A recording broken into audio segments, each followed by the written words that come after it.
Hello, everyone, and welcome back to Nightmare Narratives. I can picture some of you already in bed, maybe some of you just getting home from work. Wherever you are, whatever time it is, I'm glad you're here. If this helps you relax or sleep, please like and subscribe. It means a lot. Now let's get you comfortable, and I'll tell you tonight's story. My name is Nathaniel Darkhorse, but everyone calls me Nate. I've been a park ranger for 7 years now, and at 29 they tell me I'm the youngest senior ranger in the history of Daniel Boone National Forest. That might sound impressive, but what it really means is I spend my days making sure kids don't fall off cliffs and adults don't feed the bears. I love my job though, especially the summer camps. There's something magical about watching a city kid see their first real waterfall or catch their first fish. Before I became a ranger, I taught 3rd grade for 2 years. Kids have always made sense to me in a way adults sometimes don't. They ask the right questions. They notice things grown-ups miss. The Red River Gorge is my territory. It's a beautiful piece of Kentucky wilderness, full of sandstone cliffs and natural bridges that look like something from a fairy tale.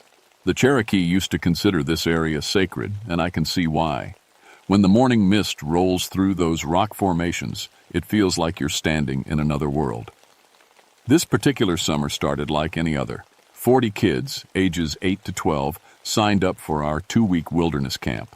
They came from Louisville and Lexington mostly, suburban kids whose biggest adventure before this was probably a trip to the mall. My job was to change that. "Welcome to Camp Wildwood," I called out as the buses pulled up on that first Monday in June. The weather was perfect, sunny and warm with just enough breeze to keep the bugs away.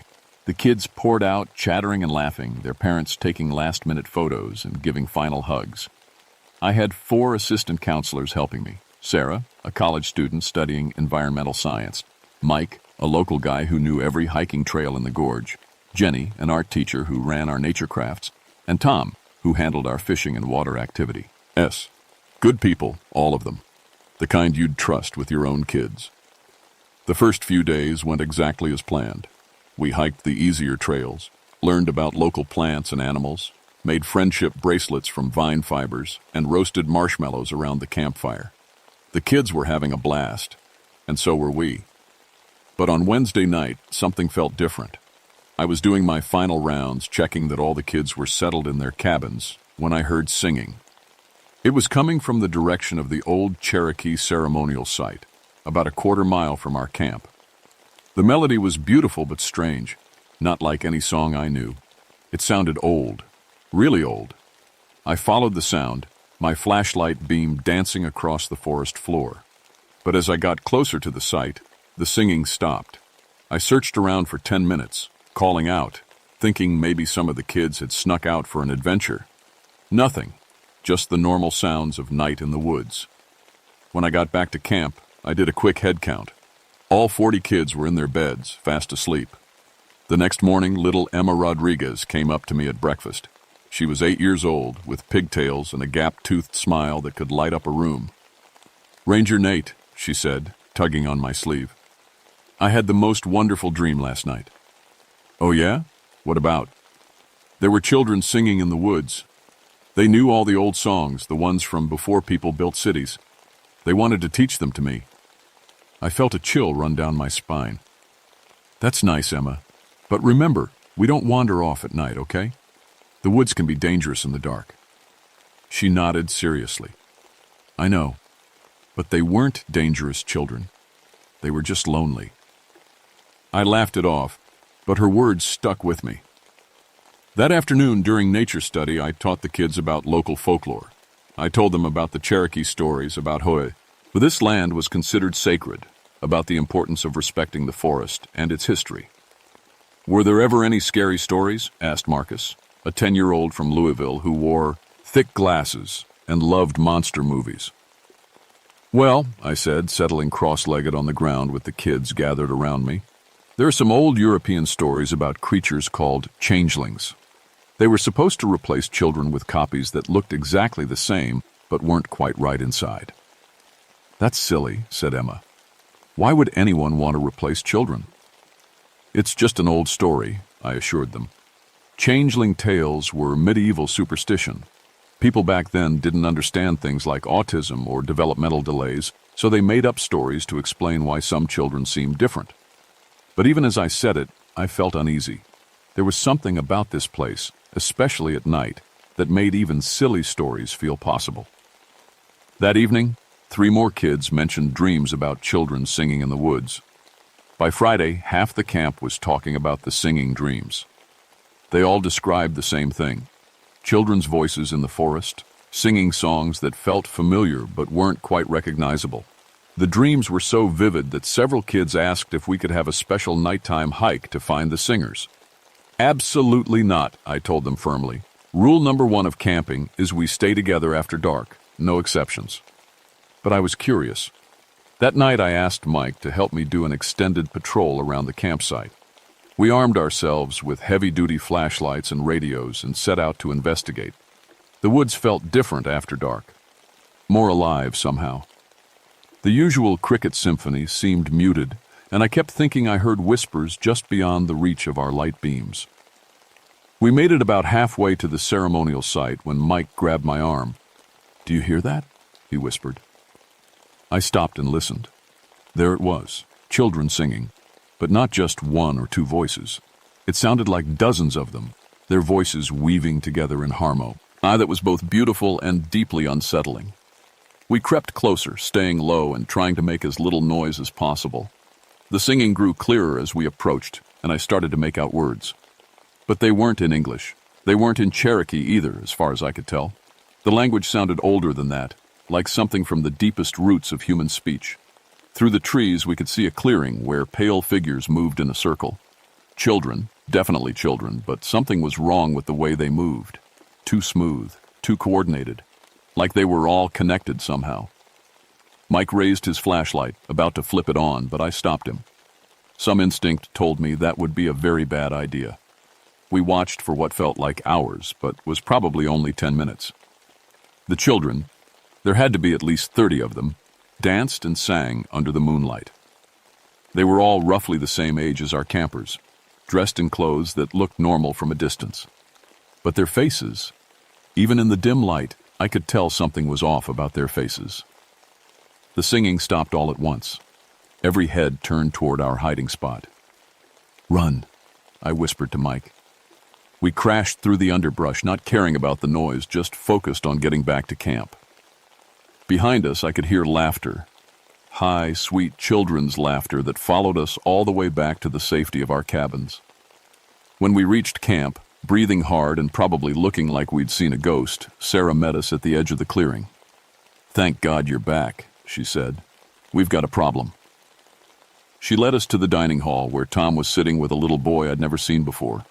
He looked about 9 years old, with sandy hair and clothes that seemed familiar but not quite right.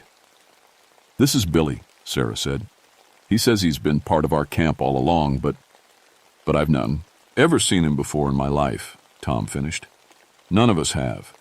But all the kids insist he's been here since Monday. They've got stories about playing with him, sharing meals with him. It's like he's always been here, but he wasn't," I said, studying the boy's face. He looked perfectly normal, perfectly innocent.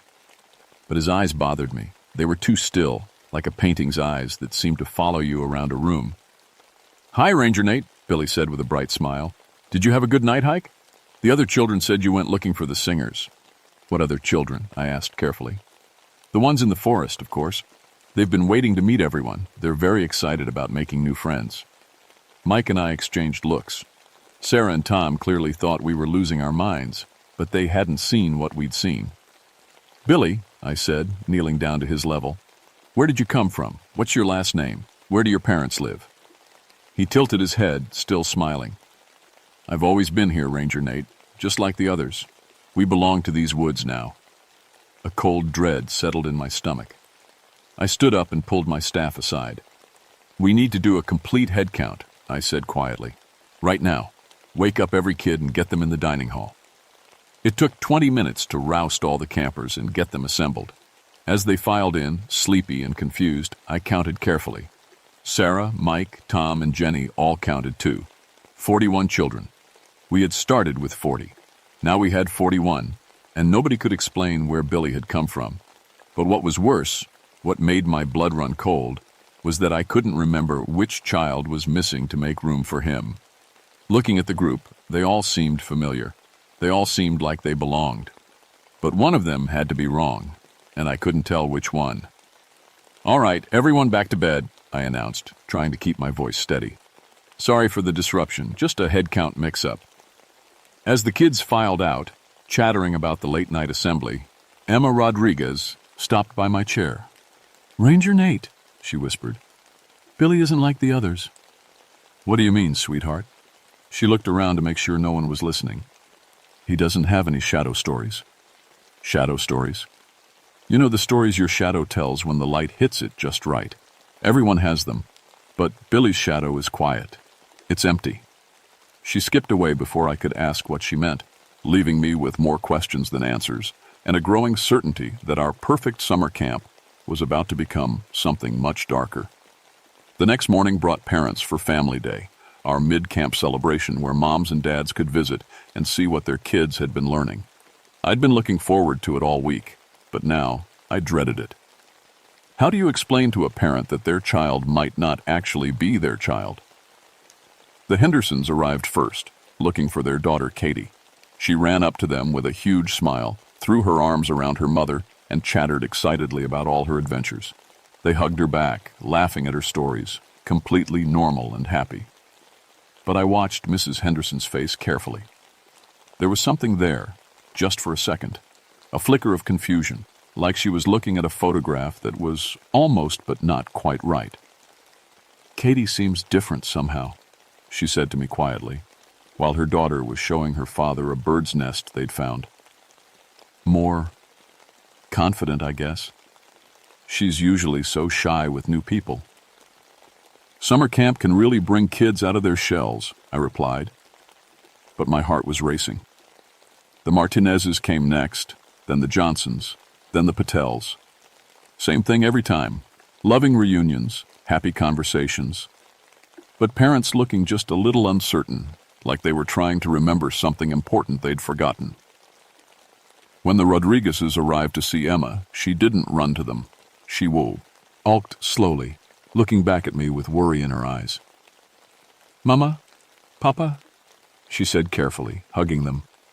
But I noticed she kept watching my face while she spoke to them, like she was afraid of saying the wrong thing. During the family picnic, I overheard conversations that made my skin crawl. "Tommy, when did you learn to swim so well? You were afraid of the water last month." Sarah's vocabulary has really expanded. She's using words I've never heard her say before. "Mike, your appetite has certainly grown. You've always been such a picky eater." By evening, when the families were saying their goodbyes, I was certain. These weren't the same children who had arrived on Monday. They were close, frighteningly close, but they weren't the same. The real proof came that night. Jenny was doing a late check on the girls' cabins when she found one of them empty. All 8 beds were made, but the girls were gone. She radioed me immediately, and we quickly discovered that 2 boys' cabins were empty as well. 24 children missing. We found them at the ceremonial site, standing in a perfect circle with their backs to us. They weren't moving, weren't making any sound, just standing there in the moonlight like statues. "Kids," I called out, "what are you doing? You know you're not supposed to leave camp after dark." They turned around all at once, moving like they were connected by invisible strings. In the flashlight beams, their faces looked exactly like the children I'd been caring for all week, but their eyes reflected the light like an animal's. "We're learning the old songs, Ranger Nate," said a voice that might have been Katie Henderson. "The forest children are teaching us." "What forest children? There's no one else out here." They all smiled at the same time, the exact same smile. "Yes, there is. Look." I looked around the clearing and felt my knees go weak. There were more children now, lots more. They stood between the trees, barely visible in the darkness, but I could see their pale faces watching us. Dozens of them, maybe hundreds. "These woods have been collecting children for a very long time," said Billy, stepping forward from the circle. "Lost ones, forgotten ones, replaced ones. They're all here now, and they want to play." "You need to come back to camp," I said, trying to keep my voice steady. Right now. All of you." "Why?" asked Emma's voice, though the child speaking looked like Emma but felt wrong somehow. "We like it better here. We remember things here. Old things. Important things." The forest children began to sing, that same haunting melody I'd heard before. One by one, our campers joined in, their voices blending with the supernatural chorus. Jenny grabbed my arm. "Nate, we need to get out of here. Now!" She was right, but I couldn't leave the kids. "Everyone back to camp," I shouted over the singing. "That's an order." The singing stopped. The forest children faded back into the shadows. Our campers looked at us with expressions of innocent confusion. "Sorry, Ranger Nate," said Tommy Martinez. "We couldn't sleep and heard music. We just wanted to see what it was." They followed us back to camp without further protest, chattering normally about the strange dream they'd all shared. But I noticed things that chilled me to the bone. They walked in perfect formation without discussing it. They all stepped over obstacles at exactly the same time, and when we passed under a streetlight near the dining hall, half of them cast no shadows at all. That night, I didn't sleep. I sat up in my cabin, writing everything down, trying to make sense of what was happening. Around 3 a.m, I heard a soft knock on my door. Emma Rodriguez stood on my porch in her pajamas, tears streaming down her face. "Ranger Nate," she whispered. "I'm still me, but I'm the only one left." Before I could respond, she pressed something into my hand. A small wooden whistle carved with symbols I didn't recognize. He Cherokee lady at the gift shop gave this to me on Monday. She said it would help me remember who I am. But the others, they're forgetting. The forest children are taking their memories and leaving empty copies. "Emma, what are you talking about?" "They replace you slowly, from the inside out. First your dreams, then your memories, then your feelings. Pretty soon, you look the same and sound the same, but you're not you anymore. You're one of them." She looked back toward the cabins where the other children slept. "I think they're going to try to replace me tonight. The whistle helps, but I'm getting tired.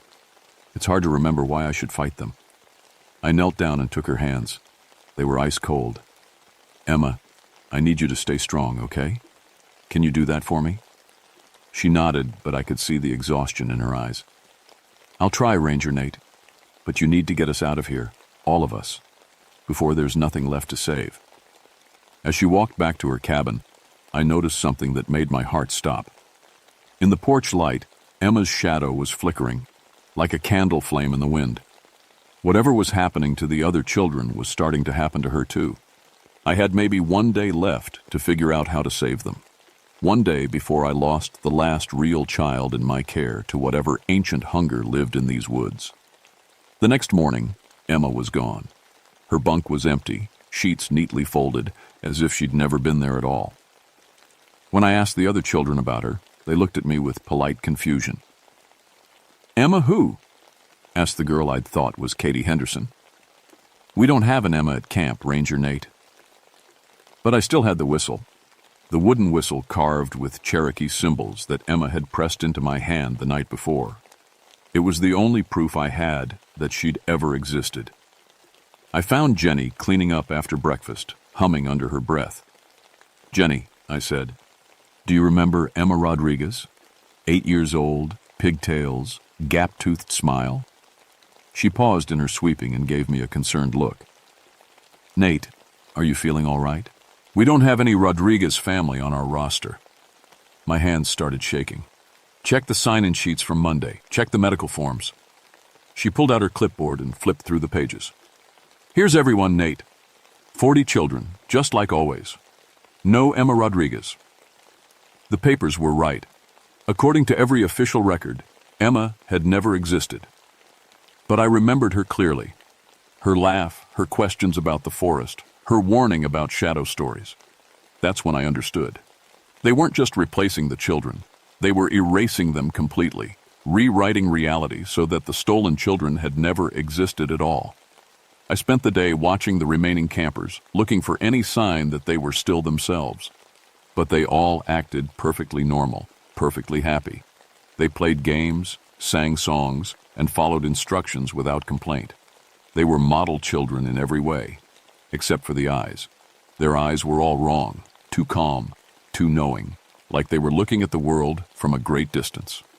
As evening approached, I made a decision. I gathered all the children in the dining hall and locked the doors. "We're going to play a special game," I announced. "It's called Memory Circle. Everyone sit down and we'll take turns sharing our favorite memory from before camp started." They arranged themselves in a perfect circle without any discussion, which should have been impossible with 40 kids. But they did it smoothly, quietly, like they were following invisible choreography. "I'll go first," I said, sitting down with them. My favorite memory from before camp was teaching 3rd grade. I had a student named Maria who was afraid of reading out loud. But by the end of the year, she was reading her own stories to the whole class. I looked around the circle. "Who wants to go next?" The boy who looked like Tommy Martinez raised his hat and says, "My favorite memory is... He paused, his face scrunching up with concentration. "I remember playing in my backyard." It came out like a question, like he wasn't sure if it was true. "Tell us about your backyard, Tommy," I said gently. "What did it look like?" "It was green, with grass, and there was a thing for climbing." "A tree?" "Yes, a tree." He smiled with relief. I liked climbing the tree. One by one, I went around the circle. Every child struggled to remember basic details about their life before camp. They knew they were supposed to have memories, but the specific details were fuzzy, generic, like they were making them up on the spot. "Where do you live, Katie?" I asked the Henderson girl. "In a house," she replied confidently. "What color is your house?" House color? Do you have any pets?" "I think so. Maybe a dog?" My heart was breaking. These weren't evil creatures pretending to be children. They were empty shells trying desperately to be human, filled with stolen fragments of memory that didn't quite fit together. "Ranger Nate," said the boy who'd called himself Billy, "why are you asking us these questions? We're having fun at camp. Isn't that enough?" "Because I want to help you remember who you really are," I said. "But we are who we are," he replied, and for the first time there was something sharp in his voice. "We've always been who we are." The other children nodded in agreement, their movements synchronized like a flock of birds turning. "No," I said, standing up. "You're not. You're copies, echoes. The real children are somewhere else, and I'm going to find them." The temperature in the room dropped 20 degrees.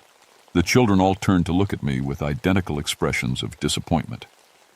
"That's not very nice, Ranger Nate," they said in unison. "We thought you cared about us." "I do care about you. I care about the real you, the children you used to be before something stole your memories and replaced them with shadows." The windows began to rattle. Outside I could hear singing, the me haunting melody from the ceremonial site, but closer now, much closer. "The forest children want to meet you," Billy said, his voice layered with harmonies that definitely weren't coming from a 9-year-old boy's throat. "They've been very patient, but patience has its limits." The locked doors swung open on their own. Through the doorway, I could see pale figures gathering in the darkness outside. Dozens of them, maybe hundreds, all children who looked almost but not quite human. "Come outside, Ranger Nate," the campers said together. "Join the celebration. Be part of the family." "Where are the real children?" I demanded. "What did you do with them?" "We are the real children," they replied. "We just remember more now. We remember the old songs, the old games, the old hungers. We remember what it was like before grown-ups taught us to be small." I pulled Emma's whistle from my pocket. The wooden surface was warm to the touch, and the carved symbols seemed to glow faintly in the dim light. "Emma Rodriguez gave me this," I said. "She was the last real child here, and she fought you off longer than the others. That means there's still hope." I put the whistle to my lips and blew as hard as I could. The sound that came out was unlike anything I'd ever heard.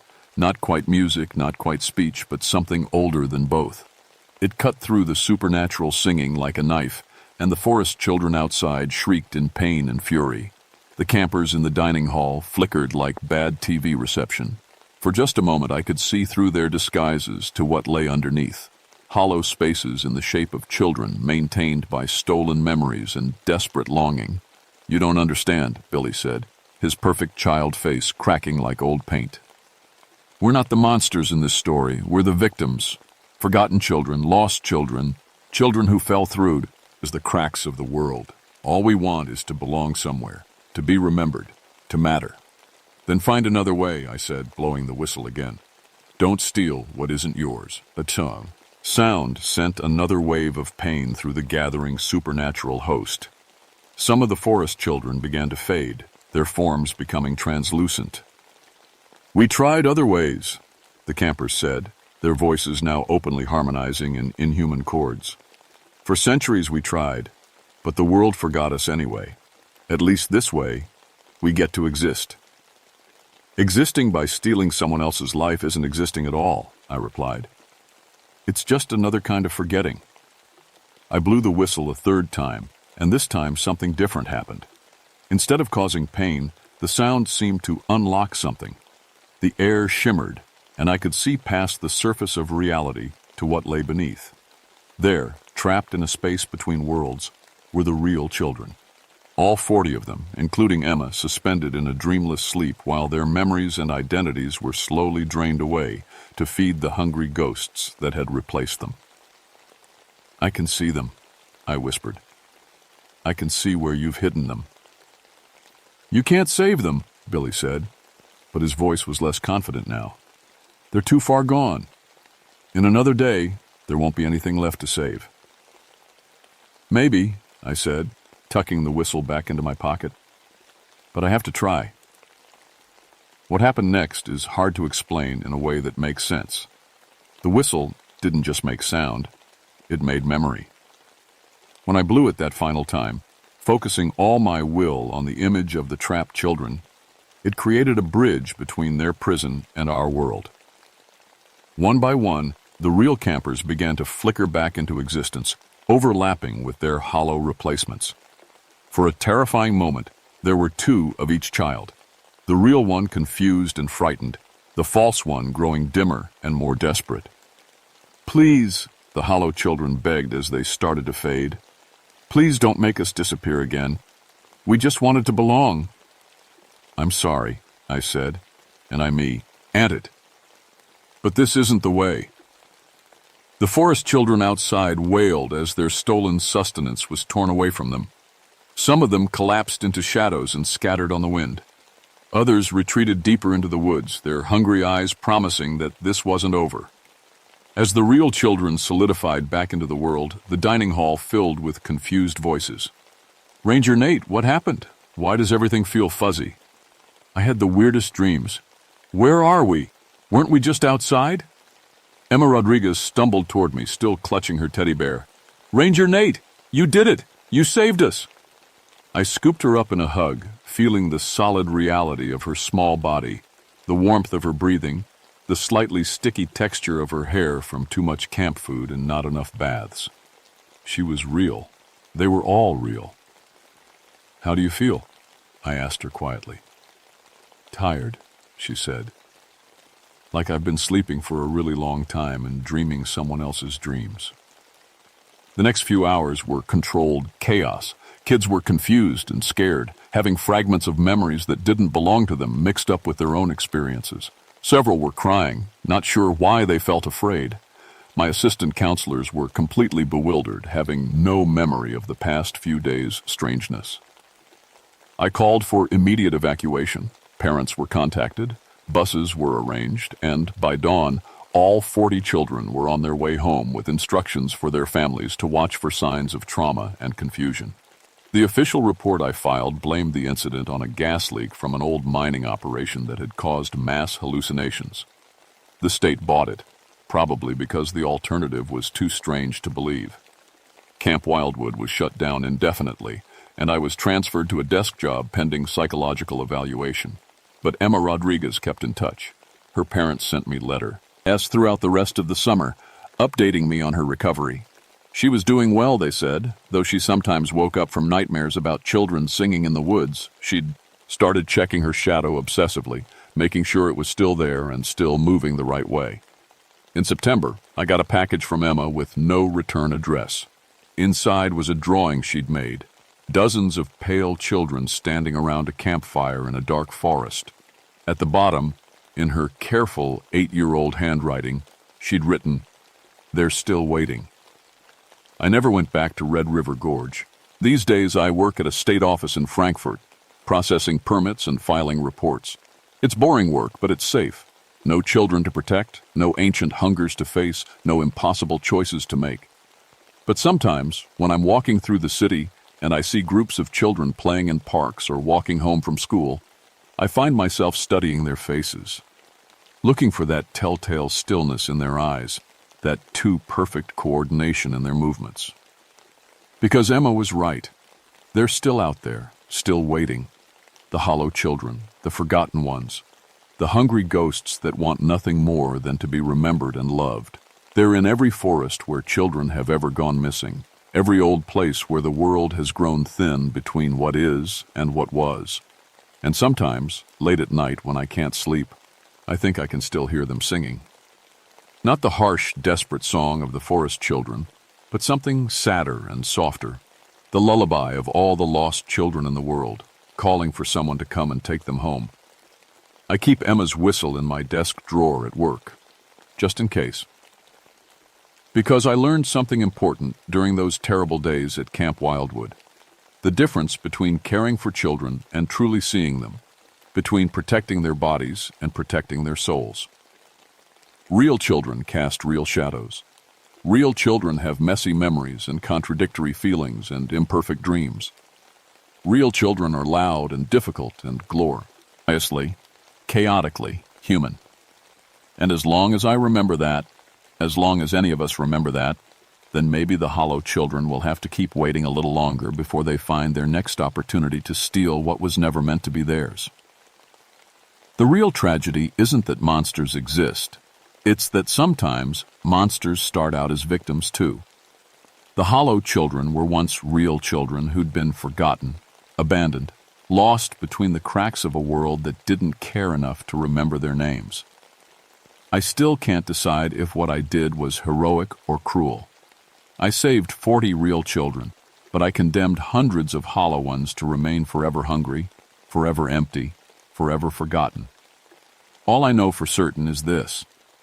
When you're responsible for children, any children, real or otherwise, you have to choose who deserves to exist, and that choice will haunt you for the rest of your life, no matter what you decide.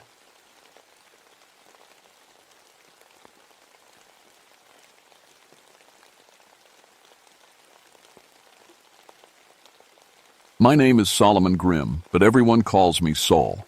I've been a ranger in the Monongahela National Forest for 11 years now, and I thought I'd seen everything these mountains could throw at me. Winter rescues, lost hikers, bear attacks, you name it. I've handled it. But nothing, and I mean nothing, prepared me for what happened in February of 1983. I was 37 then, old enough to know better, but young enough to think I was tough. The Army taught me to be a medic before I came to these woods, so I knew how to keep people alive when everything went wrong. That's what I was good at, pulling folks back from the edge when the mountains tried to claim them. The Dolly Sods wilderness is different from the rest of the forest. It sits up high like a piece of Canada dropped into West Virginia. The wind never stops blowing up there, and in winter it feels like the North Pole. The old-timers always said strange things happened in those high places, but I figured they were just trying to scare the tourists. I should have listened to them. The call came in on a Tuesday morning. 3 college kids from Pittsburgh had gone camping in Dolly Sods over the weekend. When they didn't come home Monday night, their parents called us. The weather report showed a big storm coming, so we had to move fast. My partner that week was Jake Morrison, a good kid about 10 years younger than me. He'd been with the service for 3 years and was eager to prove himself. Jake was the kind of guy who always had a smile and a joke, even when things got bad. He reminded me of my younger brother, which is probably why I liked him so much. We loaded up the truck with winter gear, sleeping bags rated for 30 below, enough food for a week, emergency flares, and the radio equipment. The forecast called for heavy snow, but nothing we couldn't handle. We'd done dozens of winter rescues. Think titiators. They're still alive up there? Jake asked as we drove up the mountain road. College kids are tougher than they look, I said. Besides, they had good gear. Saw their packs when they checked in at the ranger station. The temperature was already dropping when we reached the trailhead. The wind cut through our heavy coats like they were made of paper. Snow was starting to fall. Not the pretty, gentle kind you see in movies, but hard, stinging flakes that felt like needles on your face. We hiked for 2 hours before we found their camp. The tent was still standing, which was a good sign. But when we looked inside, all their gear was there and the sleeping bags looked like they'd been slept in. But the kids were gone. Maybe they went for a hike, Jake said, but he didn't sound convinced. I found their trail heading north toward the high country. The tracks were already filling with snow, but I could still make them out. 3 sets of boots, walking together. Nothing looked wrong about it. No signs of struggle, no blood, no torn clothing. We follow the trail, I decided. They probably got lost when the weather turned. That's when the real snow started. In 20 minutes, we went from light flakes to a full blizzard. The wind picked up until it was howling like a living thing. I'd seen bad weather before, but this was different. It felt angry, like the storm had it in for us personally. We only made it another mile before I had to call it. The snow was coming down so hard we couldn't see 10 feet in any direction. The wind was gusting so strong it knocked Jake over twice. "We need shelter," I yelled over the storm. "There's an old ranger cabin about half a mile west." Finding that cabin in the whiteout was like looking for a needle in a haystack, but we got lucky. Jake spotted the roof through the snow, and we stumbled inside just as the full force of the storm hit. The cabin was basic. 1 room with a wood stove, some old bunks, and emergency supplies. It hadn't been used in years, but it was solid and dry. We got a fire going and settled in to wait. Out the worst of it. That's when I tried the radio. Static. Nothing but static on every channel. "Atmospheric interference," I told Jake. "The storm's messing with the signal." But I'd worked through plenty of storms before, and I'd never had the radio go completely dead. Something felt wrong about it, but I couldn't put my finger on what. We heated up some soup and tried to stay positive. The college kids were probably holed up somewhere just like we were, waiting for the storm to pass. We'd find them in the morning and everyone would go home with a good story to tell. I should have known it wouldn't be that easy. The wind kept getting stronger.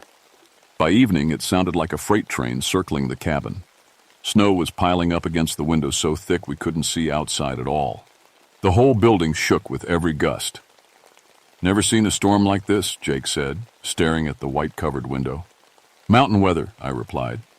"It'll blow itself out by morning."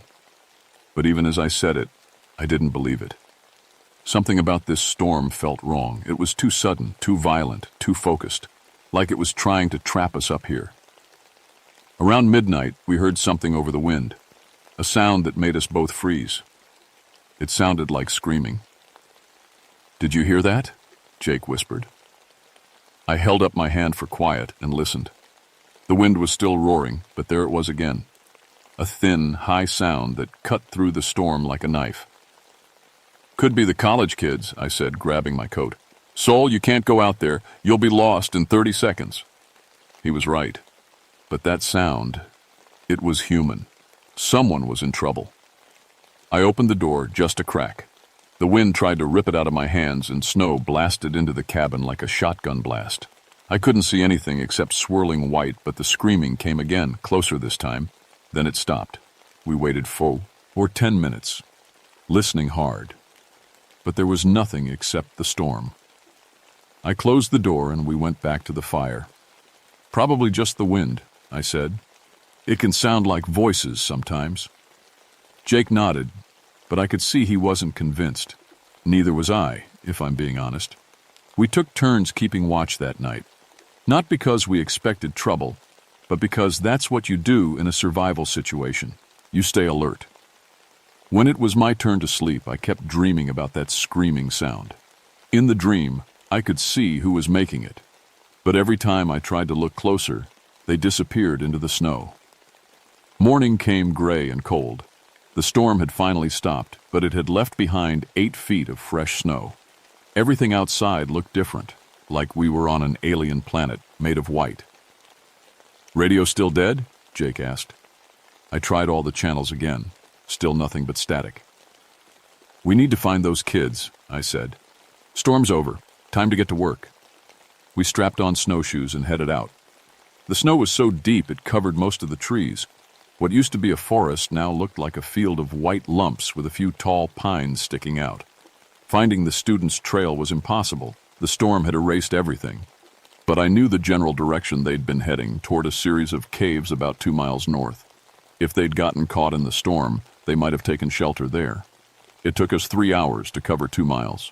The snow was loose and deep, and even with snowshoes, we sank in past our knees with every step. By the time we reached the cave area, we were both exhausted. That's when we found the first body. It was sticking up out of a snowdrift like a signpost. Just an arm at first, wearing a blue jacket. Jake saw it and went white as the snow around us. "Oh God, Saul. Oh God." We dug carefully, the way they taught us in rescue training, but there wasn't much point in being gentle. The kid had been dead for hours, maybe since the night before. The cold had frozen him solid.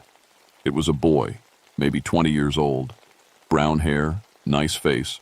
He was wearing good winter gear, the expensive kind that should have kept him warm, but his jacket was open, like he'd been trying to cool off. That didn't make sense. Nobody opens their coat in a blizzard. "Hypothermia can make you feel hot right before you die," I explained to Jake. "Makes people take their clothes off." But when we rolled him over, I saw something that made my blood turn to ice. There were bite marks on his neck. Deep ones, like something with very sharp teeth had torn into him. "Jesus Christ," Jake whispered. "What did that?" "Bear, maybe?" But even as I said it, I knew it was wrong. Bears were hibernating. Besides, the wounds were too clean, too precise. They looked almost human. We searched the area for the other 2 students, found them both within 50 yards, buried under snowdrifts. The girl was missing entirely. All we found were pieces of her torn clothing and a lot of blood. The second boy was intact, but he'd been changed. His skin was white as the snow, and his lips were blue-black. That could have been the cold, but his eyes were wrong too. They were wide open and completely white, like cataracts, but he'd been a young man. And his mouth, God, his mouth was full of blood that wasn't his own. "We need to get out of here," Jake said. His voice was shaking. "Right now." I wanted to agree with him, but something caught my eye. Tracks in the snow, leading away from the bodies. Not human tracks, not animal tracks either. They were huge, maybe 18 inches long, with claw marks at the ends. Whatever made them was heavy enough to press deep into the snow even during the storm. The tracks led north, deeper into the wilderness. "Saul, are you listening to me? We need to leave." I looked at Jake. His face was pale and his hands were shaking. The kid was spooked, and I couldn't blame him. "You're right," I said. "Let's head back to the bin and try to get the radio working." But as we turned to go, I heard something that made my skin crawl. It was singing, a low humming tune that seemed to come from everywhere and nowhere at once.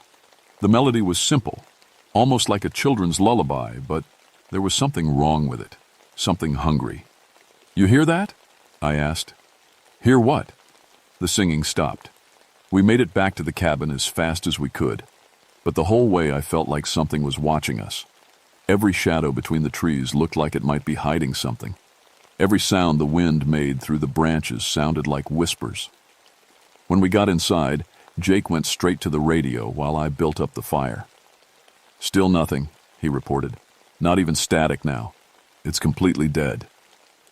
That's when I noticed our food supply. We'd packed enough for a week: canned goods, energy bars, dried fruit, coffee. Enough to keep 2 men fed while we searched. Half of it was gone. "Jake, did you eat something while I was outside this morning?" Just a energy bar. Why? I showed him the nearly empty supply pack. We're missing 3 days' worth of food. Jake stared at the pack like it might bite him. That's impossible. It was full yesterday. I checked everything twice. No doubt about it. Most of our food had disappeared overnight, but the packaging wasn't scattered around like an animal had gotten into it. The missing items were just gone. Maybe I miscounted when I packed, I said, but I knew that wasn't right. 11 years of doing this job teaches you to keep track of supplies. Sol, something's really wrong here. I was starting to agree with him. Dead college kids with bite marks, impossible tracks in the snow, food vanishing overnight, radios that wouldn't work. Add it all up and you got a situation that didn't make sense. But it was about to get a lot worse. That evening, while we were trying to make our remaining food last, we heard the singing again. This time it was right outside the cabin. The singing was soft at first, almost like a whisper, but it was definitely coming from just outside our door. I grabbed the shotgun from the emergency supplies and motioned for Jake to stay quiet. The melody was the same as before, simple and repetitive, like something a child might hum. But there was something about it that made my teeth ache. It sounded hungry, if that makes sense, like the song itself wanted to devour something. I crept to the window and tried to look out, but the snow was still piled too high. All I could see was white. The singing stopped. Then something scratched at the door. 3 long, slow scrapes, like fingernails on wood. Except these sounded more like claws. Jake grabbed my arm. "Don't open it," he whispered. I wasn't planning to. Whatever was out there, it had killed 3 college kids and stolen our food. I wasn't about to invite it in for dinner. We waited. After about 10 minutes, the scratching stopped and everything went quiet. Too quiet. Even the wind had died down. "Is it gone?" Jake asked. I didn't answer. Something told me it wasn't gone, just waiting. I was right. Around 3 in the morning, I woke up to Jake shaking me. "Sol, wake up. Something's in here." I sat up fast, reaching for the shotgun. The fire had burned down to coals, so the cabin was mostly dark. But I could see well enough to know we were alone. "There's nothing here, Jake." I heard it moving around, something big. I listened carefully. The cabin was silent except for the wind outside and the soft crackle of the dying fire. "You were dreaming." "No, I wasn't. Look at the food pack." I turned on my flashlight and checked our supplies. More food was missing. The last of our canned soup, half our energy bars, and all the coffee. "Jake, did you?" "No, I've been awake for 2 hours. I didn't eat anything." This was getting scary. Either Jake was lying, which didn't seem likely, or something was getting into our cabin and taking our food while we slept. But how? The door was locked. The windows were snowed over, and I would have heard anything big enough to move around in here. "Maybe there's a loose board somewhere," I said. "Something small could squeeze through." But as I said it, I was thinking about those tracks in the snow. Whatever made those prints wasn't small. We spent the next hour checking every inch of the cabin. The walls were solid, the roof was tight, and there was no way anything bigger than a mouse could get in. But our food kept disappearing. "Sol, I'm scared." I looked at Jake. He was 27 years old, trained in wilderness survival, and tough as nails. But he looked like a scared kid. "We'll be okay," I said. "Soon as this weather clears, we'll hike out and get help." But the weather wasn't clearing. If anything, it was getting worse. By morning it was snowing again, not as hard as the first storm, but steady. The temperature had dropped to at least 20 below, maybe colder, and we were running out of food fast. "We need to ration what's left," I told Jake. "Make it last until the weather breaks." But even as I said it, I was doing the math in my head. At the rate food was disappearing, we'd be completely out in 2 days. 3 at the most. That's when I started feeling it, a gnawing in my stomach that had nothing to do with being hungry. It felt like something was eating me from the inside out. I'd been hungry before, plenty of times, but this was different. This hurt. You feel that? Jake asked, holding his stomach. Feel what? Like I'm starving. But we just ate an hour ago. I had felt it too, but I didn't want to admit it. The hunger was getting stronger every hour, and no amount of food seemed to help. We were eating our remaining supplies twice as fast as we should have been, but it wasn't enough. By the third day, we were both obsessed with food. We talked about it constantly. What we'd eat when we got back to civilization, our favorite meals, restaurants we'd been to. It was all we could think about. That's when Jake said something that should have been a warning. You ever wonder what human meat tastes like? What? I mean, we're just animals, right? Like deer or pigs. Probably taste similar. Jake, that's sick. I'm not saying I'd do it, just wondering. But the way he looked at me when he said it made my skin crawl. There was something in his eyes. A kind of hunger that had nothing to do with food. The fourth day was when we found the bones. We'd been searching for firewood when we came across them, scattered around a clearing about a quarter-mile from the cabin. Human bones, old and yellowed, arranged in a perfect circle. In the center was a skull that had been cracked open, and there were tool marks on the long bones, the kind you'd make if you were trying to get at the marrow. Jesus, Jake whispered. How long have these been here? I knelt down for a closer look. The bones were old, maybe 50 years or more. But they'd been arranged recently. There was no moss or leaves on them, and they were sitting on top of the snow. Logging camp, I said, remembering the old stories. There was a camp up here in the 30s, had a bad winter, got cut off by the snow. When the spring thaw came, they found the survivors had been... I didn't finish the sentence. I didn't have to. Cannibals? That's what the old-timers said, but I always figured it was just stories. Jake walked around the circle of bones, studying them. Maybe they weren't stories. That night, the scratching at the door came back. But this time, it wasn't just scratching. Something was trying to get in. The whole cabin shook as whatever was outside threw itself against the walls. It's testing the structure, I whispered to Jake, looking for weak spots. We huddled by the fire with the shotgun between us, waiting for the attack to stop. But it went on for hours. Sometimes the scratching came from the door, sometimes the windows, times the roof. Whatever was out there was big, strong, and patient. Around dawn, it stopped. When we looked outside, we found tracks all around the cabin. The same 18-inch prints we'd seen before, but now there were dozens of them. They circled the building over and over, like whatever made them had been pacing. It's hunting us, Jake said. I was starting to think he was right. That's when Jake tried to eat me.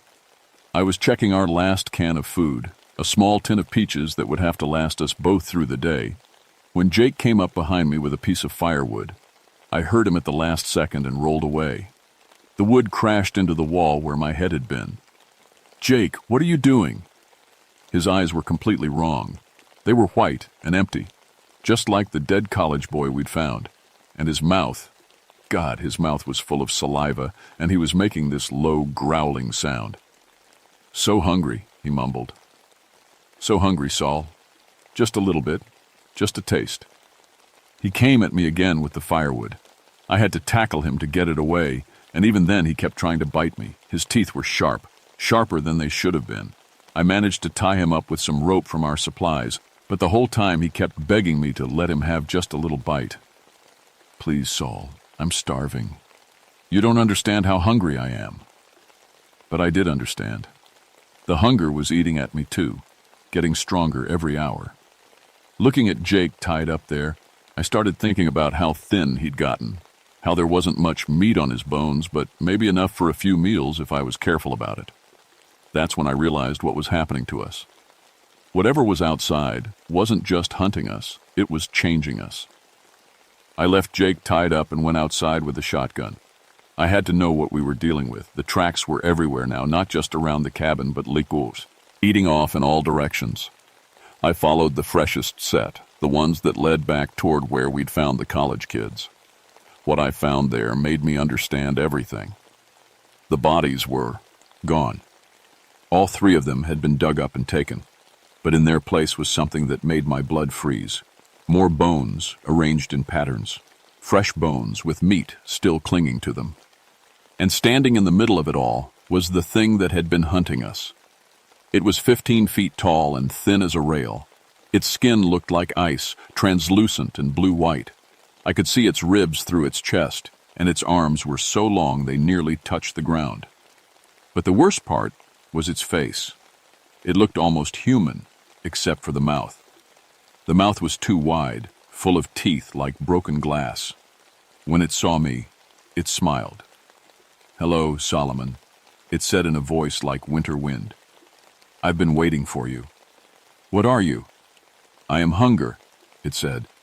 "I am the need that drives men to do terrible things. I am what your people call Wendigo." The old Native American stories came flooding back, cannibalistic spirits that infected people during harsh winters, driving them to eat human flesh. I'd always thought they were just myths. The college kids fed me well, but I am still hungry. I am always hungry. "What do you want?" "I want you to choose," it said. "Your friend is already changing. Soon he will be like me, empty, desperate, eternally starving. You can join him, or you can feed him." I looked back toward the cabin. Jake was in there, tied up, probably still begging for just a taste of meat. Human meat. "There's a third option," I said, raising the shotgun. The Wendigo laughed. "Fire cannot kill hunger, Solomon. Nothing can, but you can embrace it. Stop fighting what you are becoming." It was right about one thing. I was changing. The hunger was so strong now it felt like my stomach was eating itself. Every time I looked at my own hand, I wondered what it would taste like. "The loggers in the 30s, I said. "You did this to them too." "Oh yes, they lasted 2 months before they started eating each other. But you are stronger than they were. You might last 3. And then? Then you become like me, forever hungry, forever hunting. It is not such a bad existence if you learn to enjoy the hunt." That's when I understood what I had to do. I turned and ran back to the cabin as fast as I could. The Wendigo followed, but it wasn't in a hurry. It knew I couldn't escape. Where would I go? The snow was too deep, the cold too intense. Without shelter and supplies, I'd be dead in hours. But I wasn't planning to escape. Jake was still tied up when I got back, but now he was unconscious. His breathing was shallow and his skin had turned the same blue-white color as the Wendigo. The change was almost complete. I gathered up everything flammable I could find. Wood, paper, gasoline from our emergency supplies, even our spare clothes. I piled it all in the center of the cabin. The Wendigo appeared in the doorway just as I struck the match. "What are you doing?" "Something you probably don't expect," I said, and dropped the match. The cabin went up like a torch. The dry wood and gasoline created an inferno that filled the room in seconds. The heat was incredible, like standing inside an oven. The Wendigo screamed and staggered backward. Its ice skin began to melt and steam rose from its body. "Fire cannot kill me," it howled. "Maybe not," I yelled back over the roar of flames, "but it can hurt you, and it can do something else." I ran to the window and smashed it out with the shotgun butt.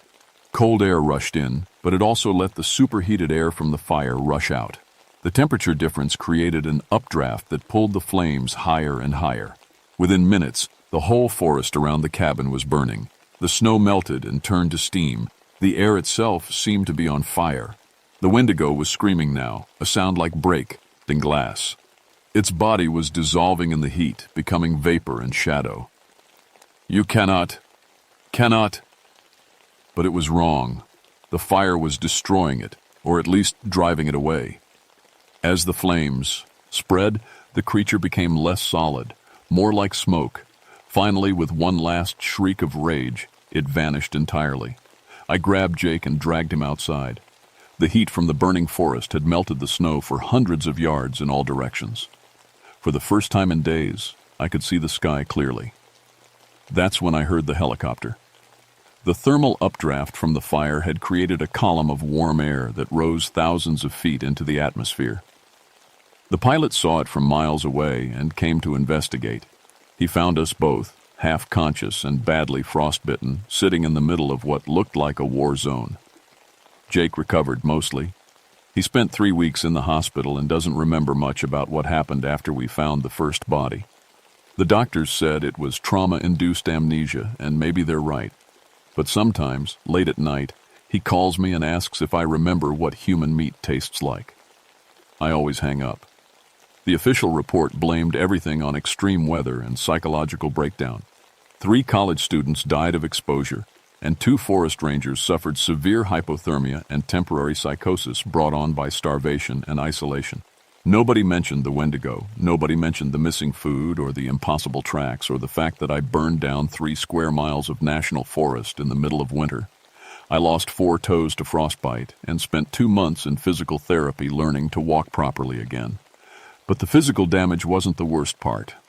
I can't eat meat anymore. Haven't been able to since that day. Every time I try, I taste something wrong. Something that reminds me of those 5 days in the cabin when I was so hungry, I considered eating my partner. The nightmares started about a month after I got out of the hospital. Always the same dream.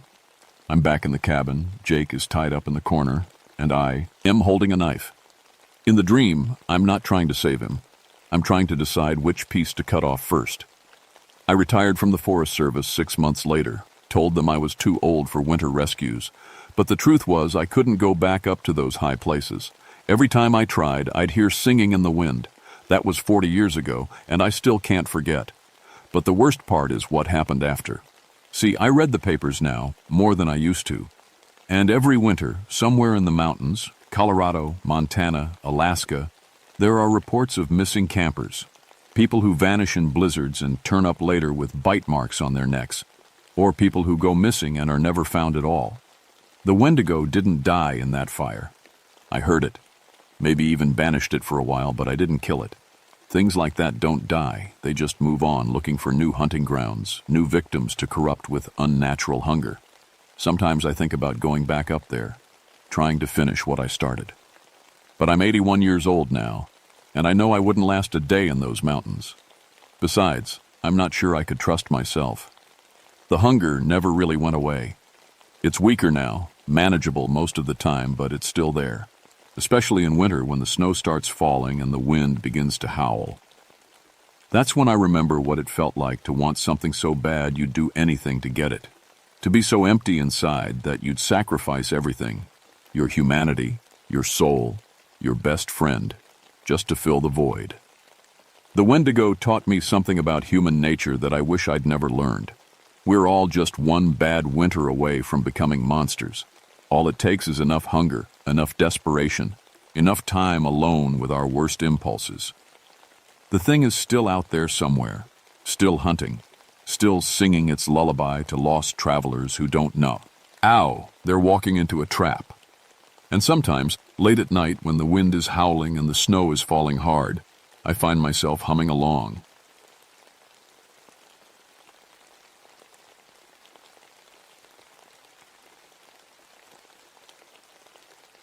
My name is Augustus Ironwood, but everyone calls me Gus. I've been a park ranger for 23 years now, longer than anyone else in this district. At 56, I'm probably too old to be hiking 15 miles into the wilderness alone, but some jobs just can't wait. The call came in on a Tuesday morning in October 1962. A college professor from the university had gone missing in the Cranberry Glades. Dr. Martin Henley, a plant scientist who'd been studying the rare flowers that grew in our ancient bogs. His car was found at the trailhead 3 days ago, but no sign of him after that. I knew those bogs better than anyone. Spent half my career mapping every stream and sinkhole in that wet, wild place. The Cranberry Glades sit up at 3,400 feet, where the air gets thin and the ground stays soft year-round. It's a strange place, like a piece of Canada that got lost and ended up in West Virginia. The water there is dark as coffee from all the old plant matter, and some of those pools are so deep nobody's ever found the bottom. The morning I headed out to look for Dr. Henley, frost covered everything like white paint. My breath came out in puffs and my fingers were already getting cold through my gloves. October can be mean up in the mountains. One day it's warm enough to hike in a t-shirt, the next day winter shows up without knocking. I'd been walking for maybe 2 hours when I first saw something odd. There, right beside the trail, was a patch of flowers that shouldn't exist. Bright red blooms, each one perfectly round, growing in a neat little circle. I'd never seen anything like them in all my years walking these woods. Being a careful man, I got out my camera and took a picture. Then I got out my notebook and drew them, marking the exact spot on my trail map. That's what you do when you find something new in the wilderness. You document it, you make it official. But as I knelt there drawing, something bothered me about those flowers. They were too perfect, too bright. And when the wind blew, they didn't move like normal flowers do. They stayed perfectly still, like they were made of something heavier than petals. I should have turned back then. Should have reported the strange flowers and let someone else look for Dr. Henley. But I was the senior ranger, and it was my job to bring that professor home safe. The trail got worse as I climbed higher. Fallen trees blocked the path, and the wooden bridges over the streams were slippery with ice. By noon, I was deep in country where most people never go. The kind of place where you can walk for days without seeing another human being. That's when I found Dr. Henley's camp. His tent was still standing, but the sides were ripped open like giant claws had torn through them.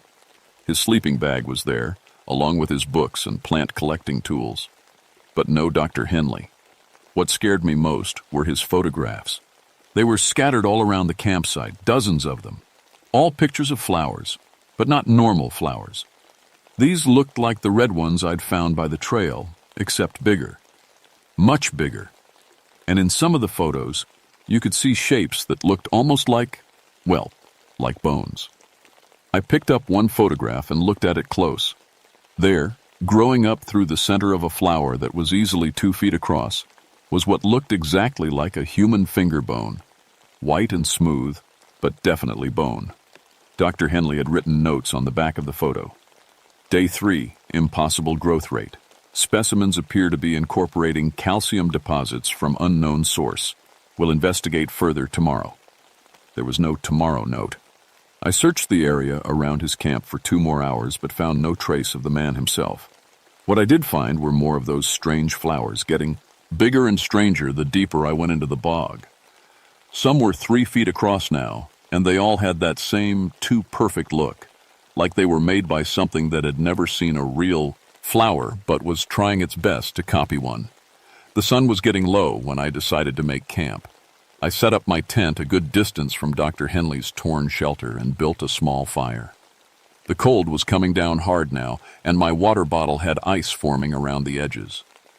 As I sat by the fire eating beans from a can, I kept looking at those photographs. Every single picture showed flowers with bone-like growths inside them. Finger bones, toe bones, pieces that looked like ribs. It was like some twisted garden where bones grew instead of seeds. The old-timers back in town sometimes told stories about bone gardens in the deep woods. Said the Cherokee used to warn people about certain places where the dead grew up from the ground like crops. I'd always figured it was just talk, stories made up to keep kids from wandering too far from home. But looking at Dr. Henley's photographs, I wasn't so sure anymore. The fire burned low as full darkness came on. Somewhere out in the bog, nightbirds were calling. But their sounds seemed wrong somehow, like they were trying too hard to sound normal, like something else was making those noises and doing a poor job of copying real birds. I banked the fire and crawled into my sleeping bag, but sleep wouldn't come. Every time I closed my eyes, I saw those flowers with their bone-white centers staring back at me. I woke up to silence. That might not sound scary, but in the woods, silence is never natural. There should be wind in the trees, water moving over rocks, small animals rustling in the leaves. But that morning, I couldn't hear anything at all. Even my own breathing seemed too loud. I unzipped my tent and looked out. Fog covered everything like a thick gray blanket. I could barely see 10 feet in any direction, but what I could see made my stomach drop. During the night, more flowers had grown. They were everywhere now, scattered. It around my campsite like someone had been planting seeds while I slept. Red flowers, Each one perfectly round, each one bigger than the ones I'd seen the day before. The smallest was the size of a dinner plate. The largest was bigger than a car tire. I got dressed fast and walked over to the nearest flower. Up close, I could see it was even stranger than Dr. Henley's photographs had shown. The petals looked real enough, but they felt wrong when I touched them. Too thick, too cold. And in the center, growing up like a strange pistil, was definitely a bone. A long, white bone that looked exactly like a human arm bone. I took more pictures, though my hands were shaking so bad I probably ruined half of them. Then I started packing up my camp. I needed to get back to town and report this. Whatever was happening here was way beyond anything I could handle alone. But when I tried to find the trail back, it wasn't there anymore. I walked in circles for an hour, checking my compass every few minutes. According to the needle, I was going the right direction. But every path I tried led to more bog, more of those twisted flowers. It was like the whole landscape had changed while I slept. That's when I heard the voice. Help me. It was faint, barely louder than a whisper. But it was definitely human. A man's voice, coming from somewhere deeper in the bog. Dr. Henley? I called out. Dr. Henley, is that you? Help me, the voice said again. It sounded weak, like someone who'd been hurt bad and couldn't speak much louder. I followed the sound, pushing through thick bushes and around deep pools of dark water.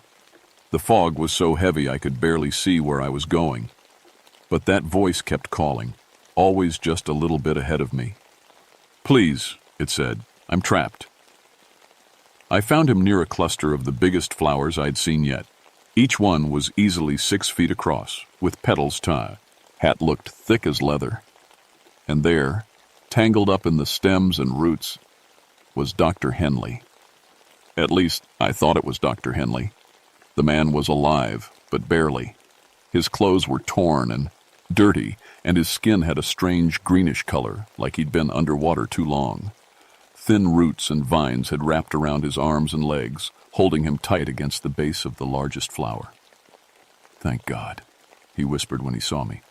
I've been here for days. These things, they're not normal plants. They're something else. I got out my knife and started cutting the vines that held him. But as soon as I cut one, 2 more seemed to grow in its place. The whole flower cluster was alive, moving and shifting like it knew I was trying to free its prisoner. Stop, Dr. Henley said suddenly. Don't cut anymore. Why not? We need to get you out of here. He looked at me with eyes that were too bright, too wild. Because every time you cut them, they take more. Look at my hands. I looked down at his hands where they were wrapped in vines. His fingers were thin and white, like they were made of bone instead of flesh. As I watched, one of his fingernails fell off and dropped to the ground. Underneath was something that looked like a thorn. It's been feeding on me, he whispered, taking my calcium, my bones, everything that makes me human. And in return, it's making me part of itself. The largest flower, the one he was pressed against, slowly opened wider. Inside, instead of normal flower parts, I could see what looked like a human rib cage made of white petals. It was beautiful and horrible at the same time. You have to leave, Dr. Henley said. His voice was getting weaker, before it notices you too. But it was already too late for that. I felt something wrap around my ankle and looked down to see a thin green vine curling up my leg. When I tried to pull it off, it tightened like a snake. More vines started reaching for me from the other flowers, moving slow but steady. I cut myself free and backed away, but there were flowers all around me now. The fog was lifting, and I could see that the entire bog had changed overnight.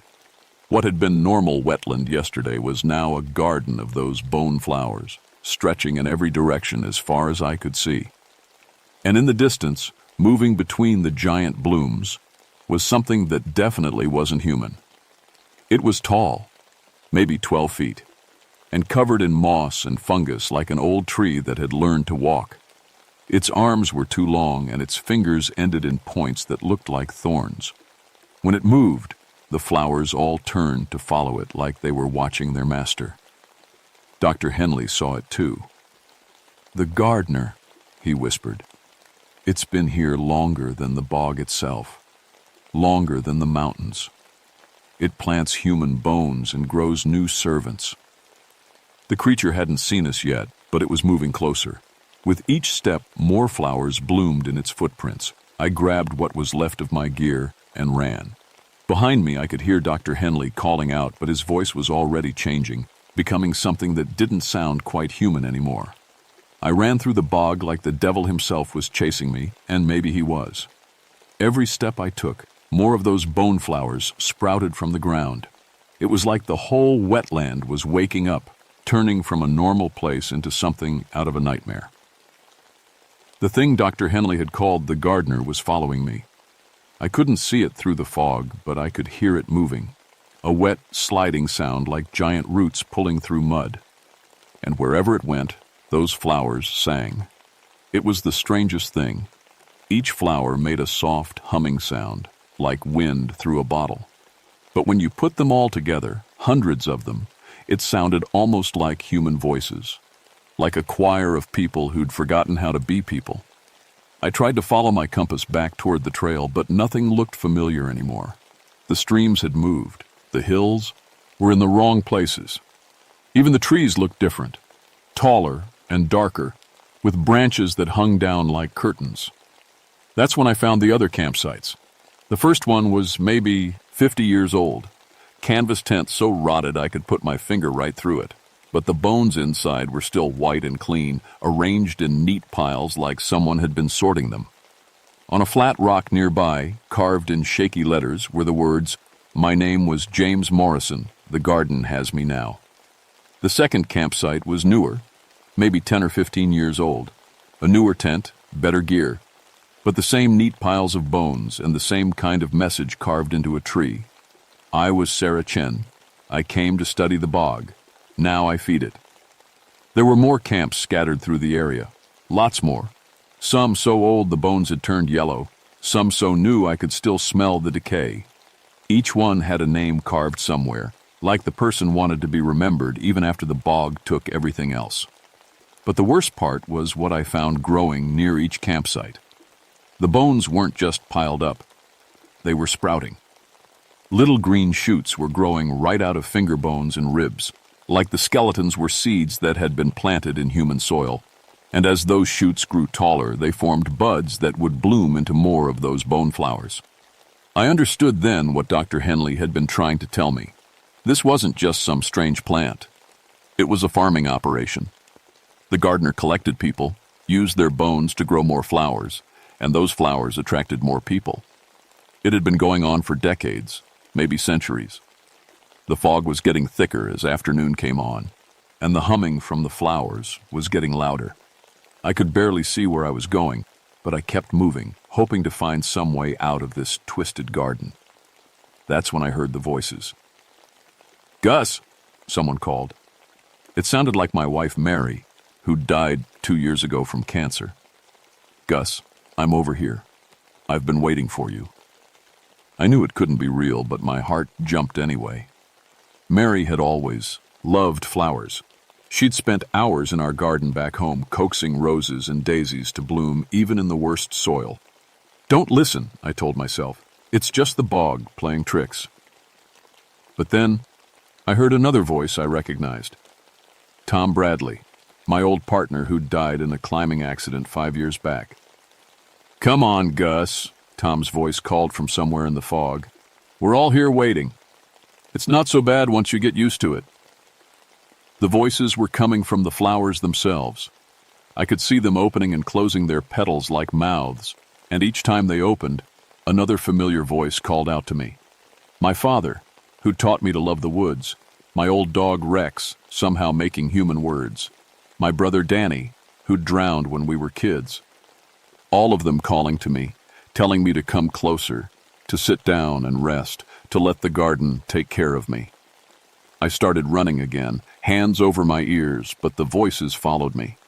They got louder and more desperate, like people I'd loved were really trapped in those flowers and needed me to save them. And maybe they were. The gardener appeared out of the fog ahead of me, blocking my path. Up close, it was even more horrible than I'd thought. What I'd taken for moss was actually human hair that had turned green and stringy. What looked like fungus growing from its joints were actually small bone flowers blooming right out of its body. It had been human once, long ago, but the bog had changed it, made it into something else, something that could tend this awful garden and help it grow. When it spoke, its voice sounded like wind through dead leaves. "Welcome, Ranger Ironwood," it said. "I have been preparing a place for you."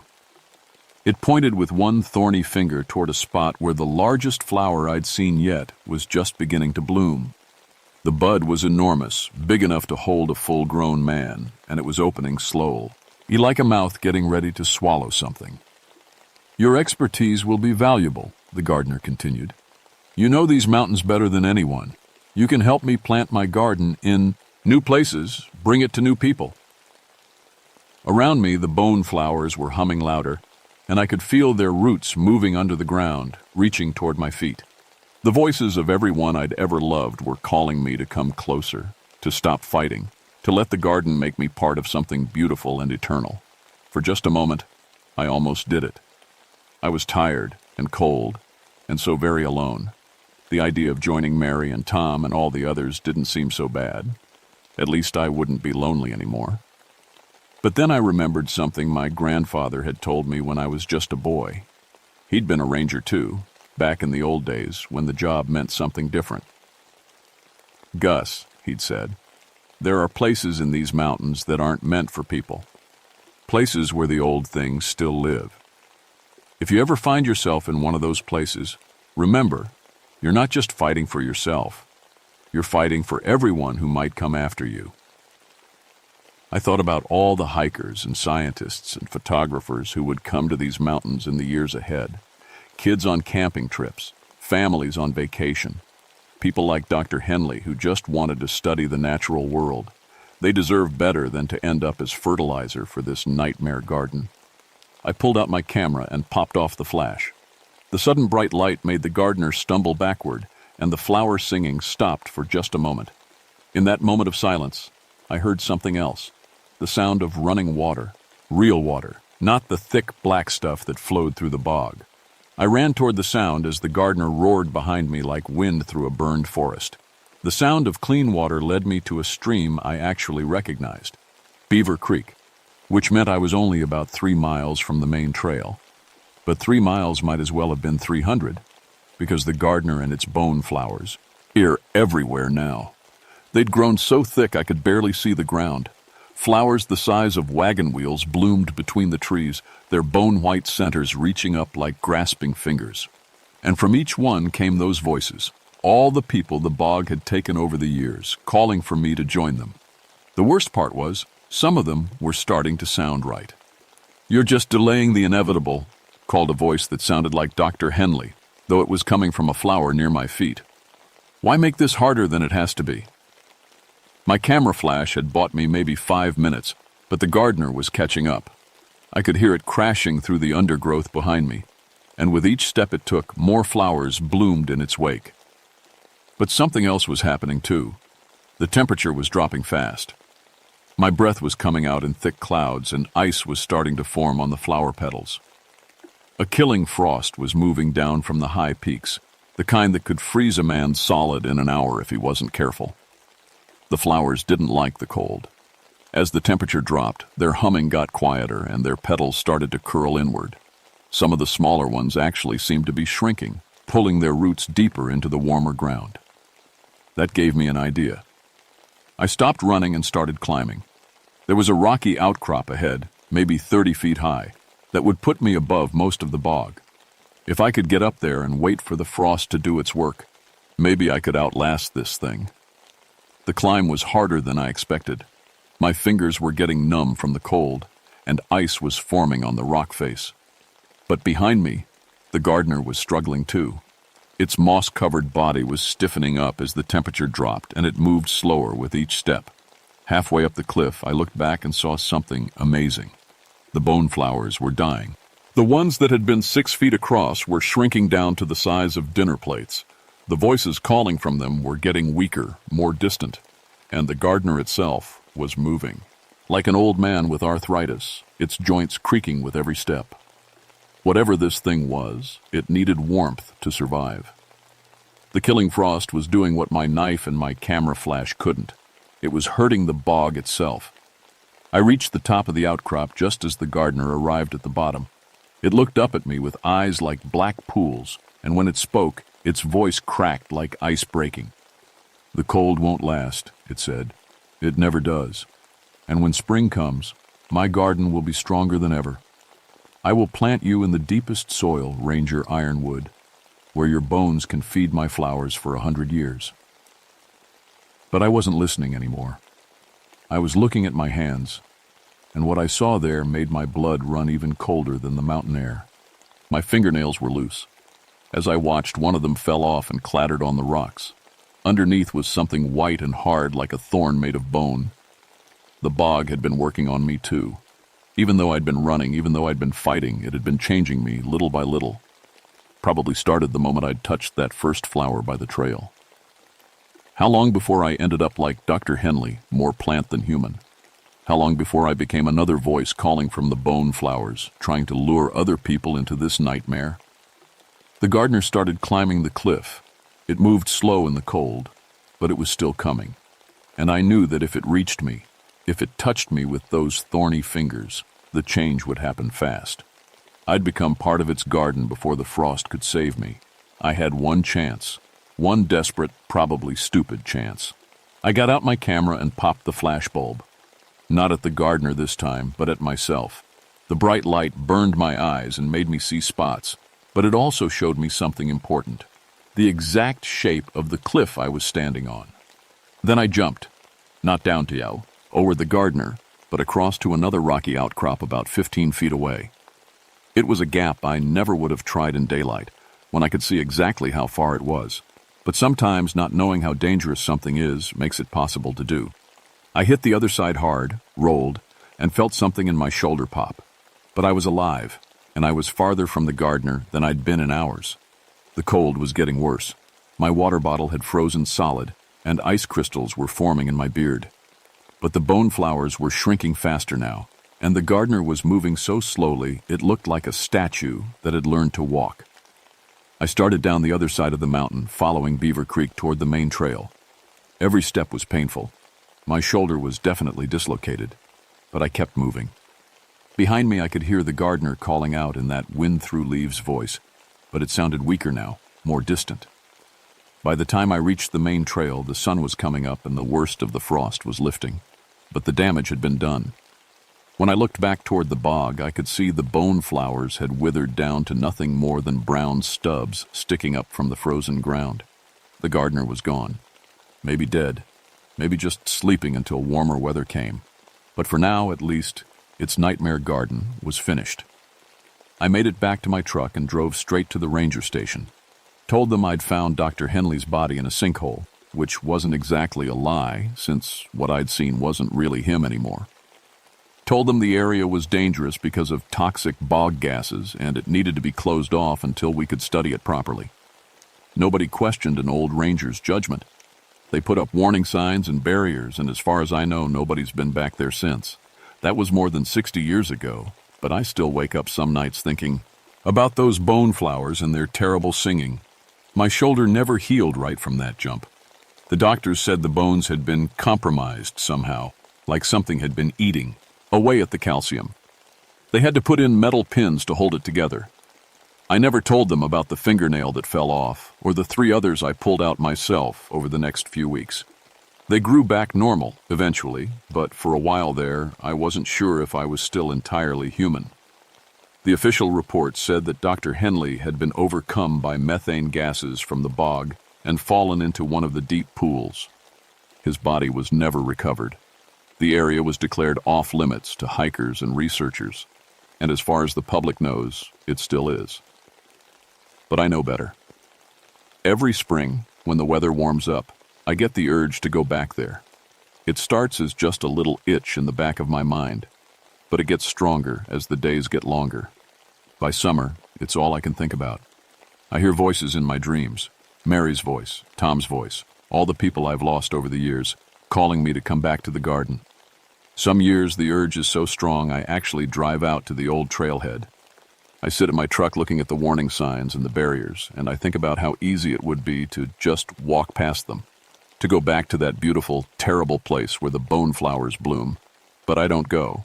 Not yet. Other rangers have reported strange things over the years. Hikers who claim they heard singing coming from the restricted area. Photographers who swear they've seen flowers that shouldn't exist, growing too big and too bright in impossible places. And sometimes on very cold nights when the killing frost comes down from the peaks, people say they can hear something roaring in the distance. Something angry and old, calling out across the mountains in a voice like wind through dead leaves. I always listen when they tell those stories, and I always make sure the barriers are still in place, the warning signs still posted, because I know that someday, maybe when I am too old to fight anymore, I'll walk past those barriers. I'll follow the old trail back into the bog, and I'll find whatever's left of the gardener's nightmare garden. Maybe the bone flowers will welcome me like an old friend. Maybe I'll finally get to see Mary again, and Tom, and all the others who've been waiting for me all these years. Or maybe the killing frost will come again, just when I need it most. I guess I'll find out when the time comes. Until then, I keep watching the mountains. I keep listening to the stories. And I keep making sure that nobody else walks into that beautiful, terrible garden where human bones grow like flowers and the voices of the lost call out across the bog. Because that's what rangers do. We protect people from the wild places, even the wild places that want to protect us right back.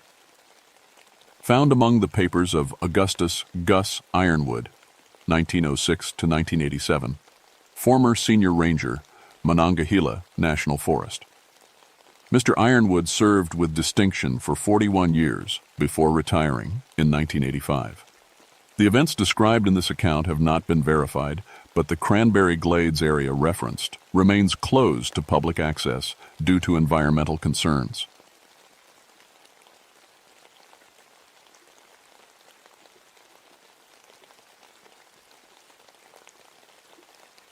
My name is Ezekiel Ashwood, but everyone calls me Zeke. I've been a forest ranger for 21 years, and in 3 months I'm supposed to retire. I say supposed to, because after what happened on Mount Rogers, I'm not sure I'll live that long. I'm writing this down because people need to know what's really out there in the woods. The official report says I suffered from severe hypothermia and had hallucinations. That's a lie. What I saw was real, and it's still hunting. Mount Rogers is the highest peak in Virginia. It sits in Jefferson National Forest like a sleeping giant, covered in thick trees and meadows that stretch up to the sky. I've been working these mountains since I was 37 years old. I know every trail, every creek, every cave. At least I thought I did. November 15th, 1996. That's when it started. The leaves had already fallen and the air was sharp with cold. Deer season was starting, which meant hunters would be coming up the mountain soon. My job was to do one final survey of the remote areas before I handed over my badge. I should have known something was wrong when I found the first deer. It was lying in a small clearing about 3 miles up the main trail. At first I thought a hunter had shot it and left it behind, which made me angry. You don't waste an animal like that. But when I got closer, I saw there were no bullet holes, no blood. The deer looked like it had just laid down and died. It was a big buck, maybe 8 points. Its eyes were still clear, not cloudy like they get when an animal's been dead for a while. Its fur was perfect. Even its tongue was still pink, but it was definitely dead. I poked it with a stick and it didn't move. No breathing, no heartbeat when I pressed my ear to its chest. The weird thing was how peaceful it looked. Most dead animals look scared or hurt. This one looked like it had just decided to take a nap and never woke up. I made notes in my logbook and took some pictures. Maybe it had eaten something poisonous, or maybe it had some kind of heart problem. Animals die in the woods all the time. That's just nature. But as I kept walking, I found more. A rabbit by the creek. A squirrel at the base of an oak tree. 2 more deer near the ridgeline. All dead. All perfect. All looking like they had just laid down for a peaceful sleep. I've seen a lot of dead animals in my time. Ones hit by cars, killed by other animals, or just old and sick. This was different. These animals looked Chosen.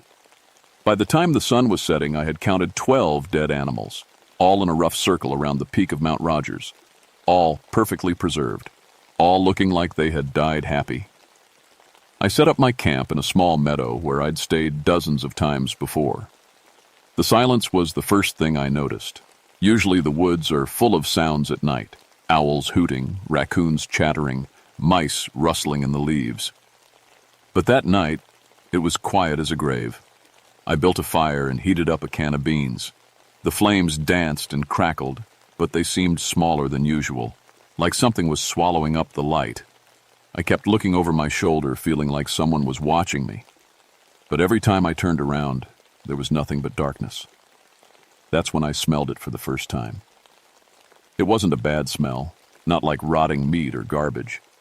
It was sweet, like flowers at a funeral, like the air in a room where someone had died peacefully in their sleep. It drifted through the trees, getting stronger and weaker like breathing.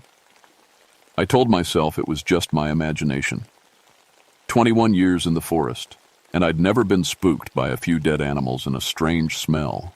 Death omens were just old mountain superstition, the kind of stories Cherokee elders told to scare kids. But as I sat by my dying fire, looking up at the stars, I couldn't shake the feeling that something had changed. Something had come to Mount Rogers, and it was watching me. I didn't sleep much that night. The next morning, I woke up to find my campfire still burning. That should have been impossible. I had let it die down to embers before I went to sleep. I always do.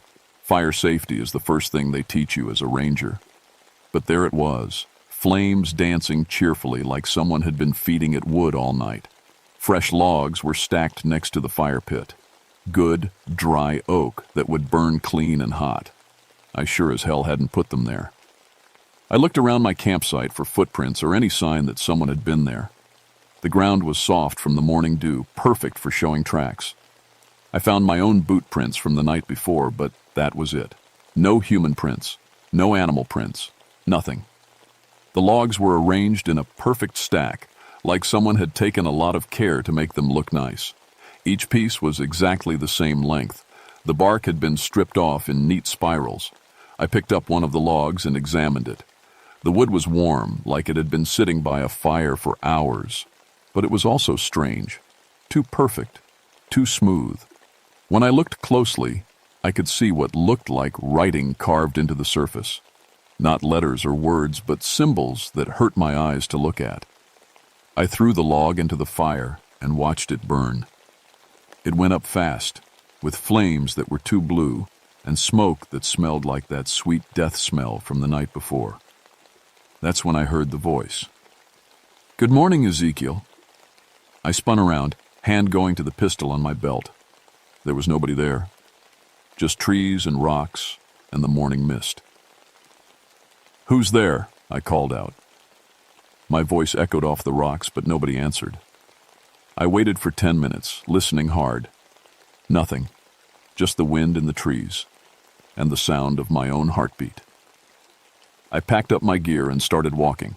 My job was to survey the north side of the peak, an area I'd been to maybe 3 times in all my years as a ranger. It was rough country, full of steep rocks and thick trees. Most people never went there because there were no trails. As I walked, I started finding more dead animals. But these were different from the ones I'd found the day before. These ones had been arranged.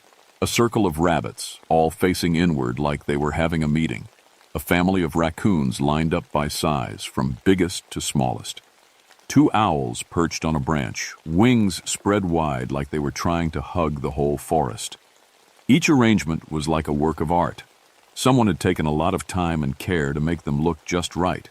But who would do something like that? And why? I took more pictures and made more notes. My hands were shaking a little as I wrote. Not from the cold, but from something else.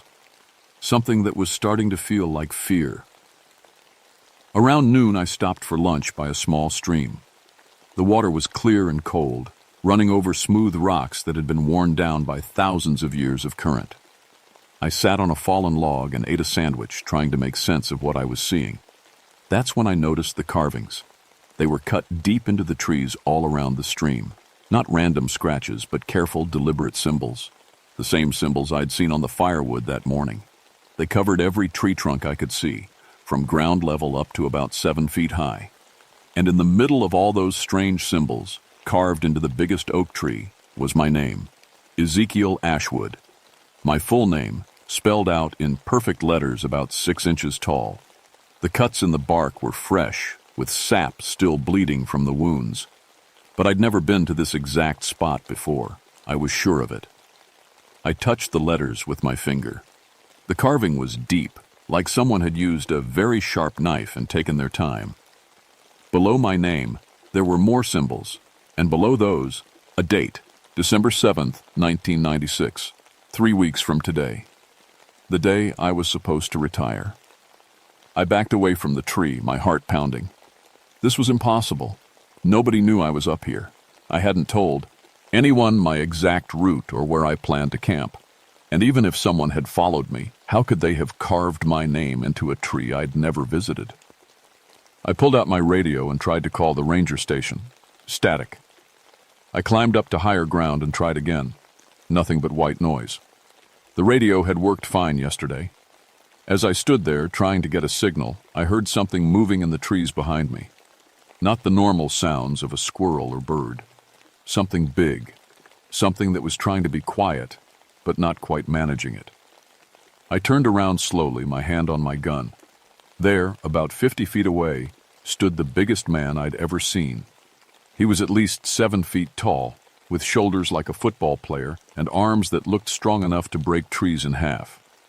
He was dressed like a hunter, with camouflage pants and a brown jacket. His face was hidden under the shadow of a wide-brimmed hat.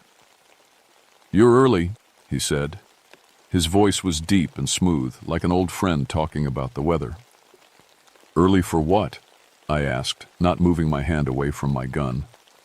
The man tilted his head, and I caught a glimpse of his face under the hat. What I saw made my blood run cold. His skin was pale as winter, and his eyes were completely black. Not dark brown or dark blue. Black as empty space. "Early for the hunt," he said. "But don't worry, we have time to prepare." I blinked and he was gone. Not gone like he had walked away or hidden behind a tree. Gone like he had never been there at all. I ran back to my campsite as fast as I could, crashing through bushes and jumping over rocks. I didn't stop until I reached my tent.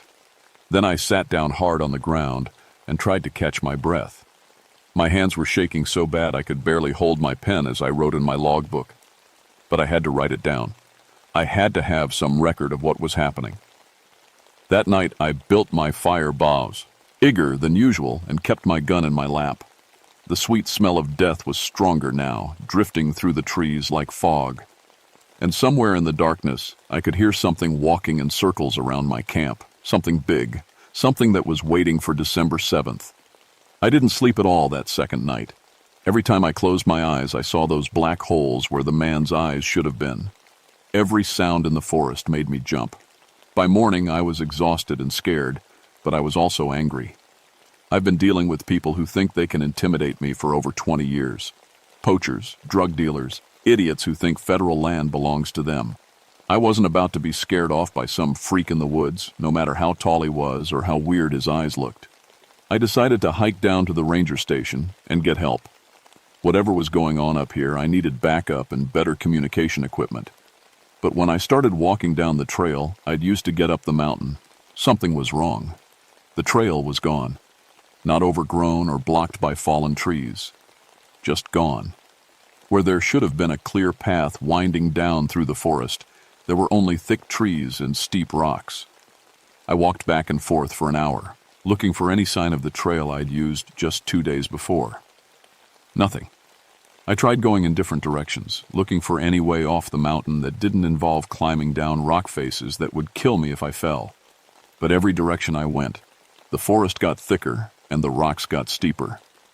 It was like the mountain had grown bigger overnight, like someone had stretched it out so I couldn't find the edges. My radio was still dead. My GPS unit kept spinning, unable to find satellites. According to my compass, north was in 3 different directions depending on where I stood. I was trapped. By noon, I had accepted that something very wrong was happening on Mount Rogers. This wasn't just a weird coincidence or someone playing pranks.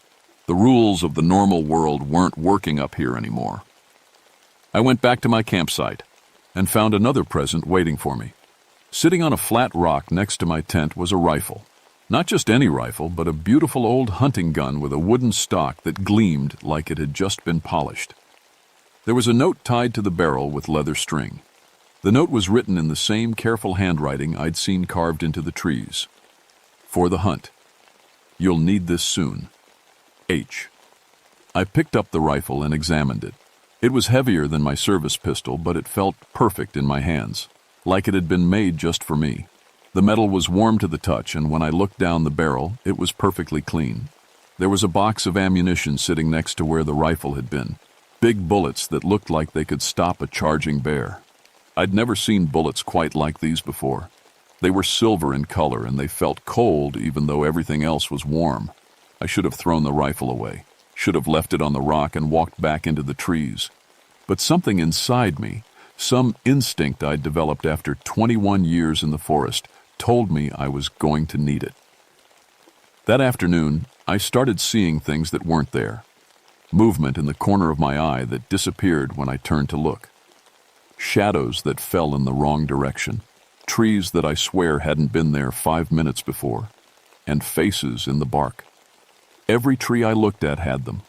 Faces of people I'd known over the years, carved into the wood like someone had pressed human heads into the trunk while it was still growing.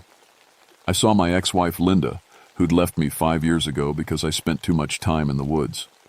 I saw my old partner Jim, who'd died in a car accident 3 winters back. I saw my father, who'd passed when I was still a kid.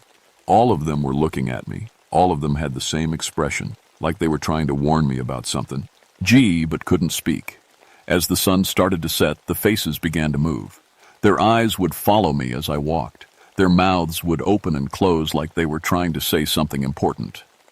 When the wind blew, I could almost hear whispers coming from the trees. I built my fire early and sat with my back against a big rock so nothing could sneak up behind me. The rifle lay across my knees, loaded and ready. I'd decided that when the tall man came back, I was going to shoot first and ask questions later. But he didn't come back. Instead, something else came.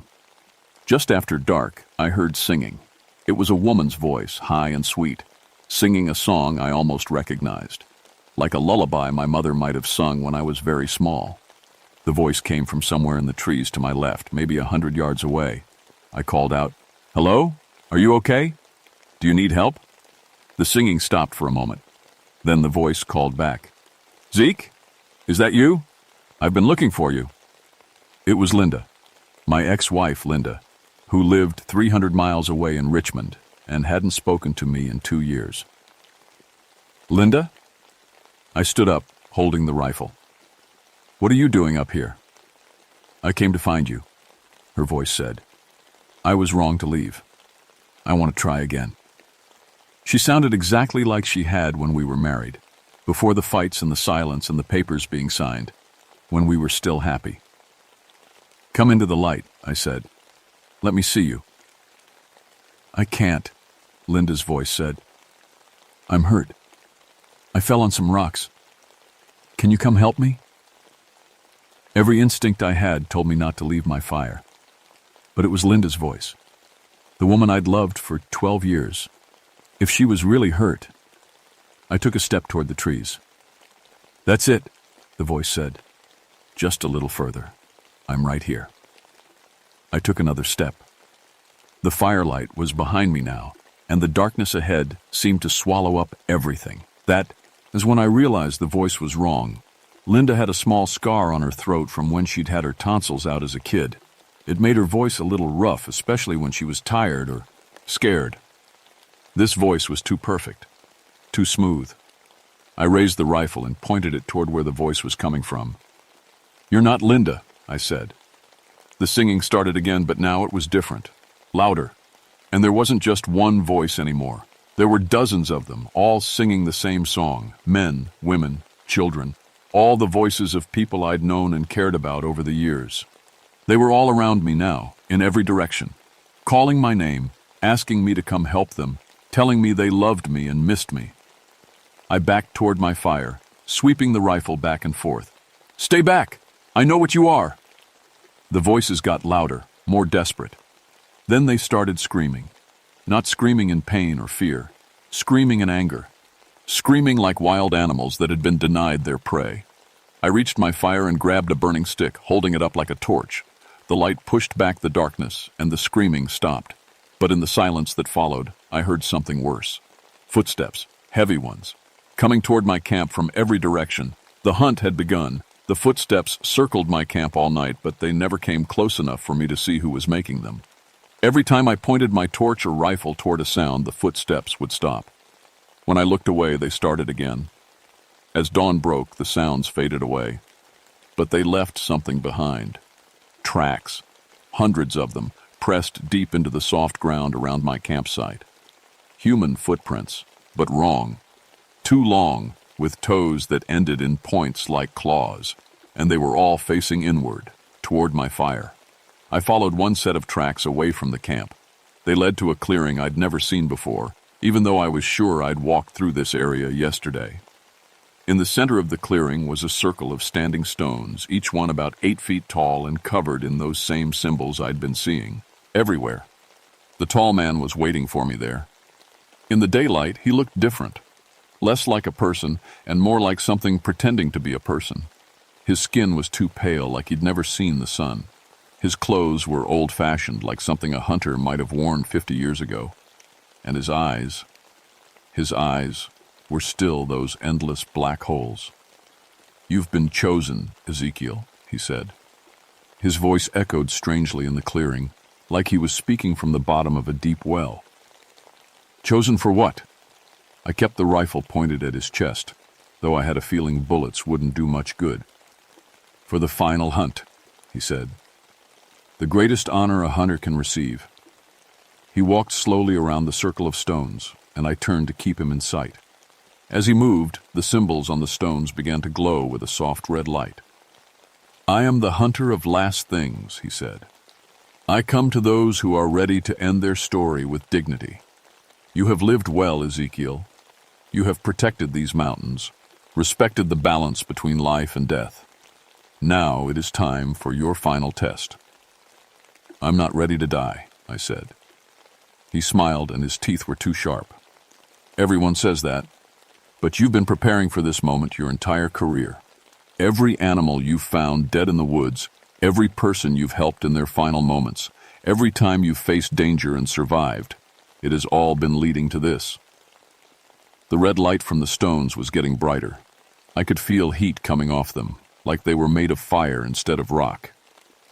"Your choice is simple," the hunter said. "Accept the hunt with honor, and your death will have meaning. Refuse, and everyone you've ever cared about will take your place." Images began appearing in the glowing stones. Linda, working in her garden in Richmond. My old partner Jim's widow, Sarah, reading to her grandchildren. My nephew, Tommy, away at college. All the people I'd known and loved over the years. "They will die badly," the hunter said. "Slowly, in pain and fear, unless you take their place." I'd spent my whole career protecting people. It's what rangers do. We put ourselves between danger and the innocent, even if it costs us everything. But looking at this creature, this thing that wasn't human, I realized something important. It was lying. "You can't hurt them," I said. "You're stuck here, on this mountain. That's why you need me to choose." The hunter stopped walking. The smile faded from his face. "You can only take people who come to you," I continued. "People who are already facing death. People who are at the end of their story. That's why all those animals looked peaceful. They were ready to die anyway." The red light flickered. "But I'm not ready," I said. "My story isn't over yet. I have 3 more months before retirement. 3 more months of work to do." "Your work is finished," the hunter snarled. "You were supposed to die in 2 weeks. Heart attack, alone in these woods. I have seen it." Maybe that was going to happen, I said, but not anymore. I raised the rifle and fired. The bullet hit the hunter in the chest and passed right through him like he was made of smoke. But the sound of the gunshot did something to the stones. The red light went out all at once, and the symbols stopped glowing. The hunter looked surprised, maybe even afraid. "You cannot change what is written," he said, but his voice was weaker now. "Watch me," I said. I fired again, this time at the largest stone.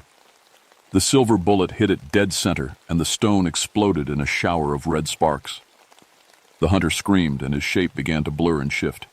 I kept firing, destroying one stone after another.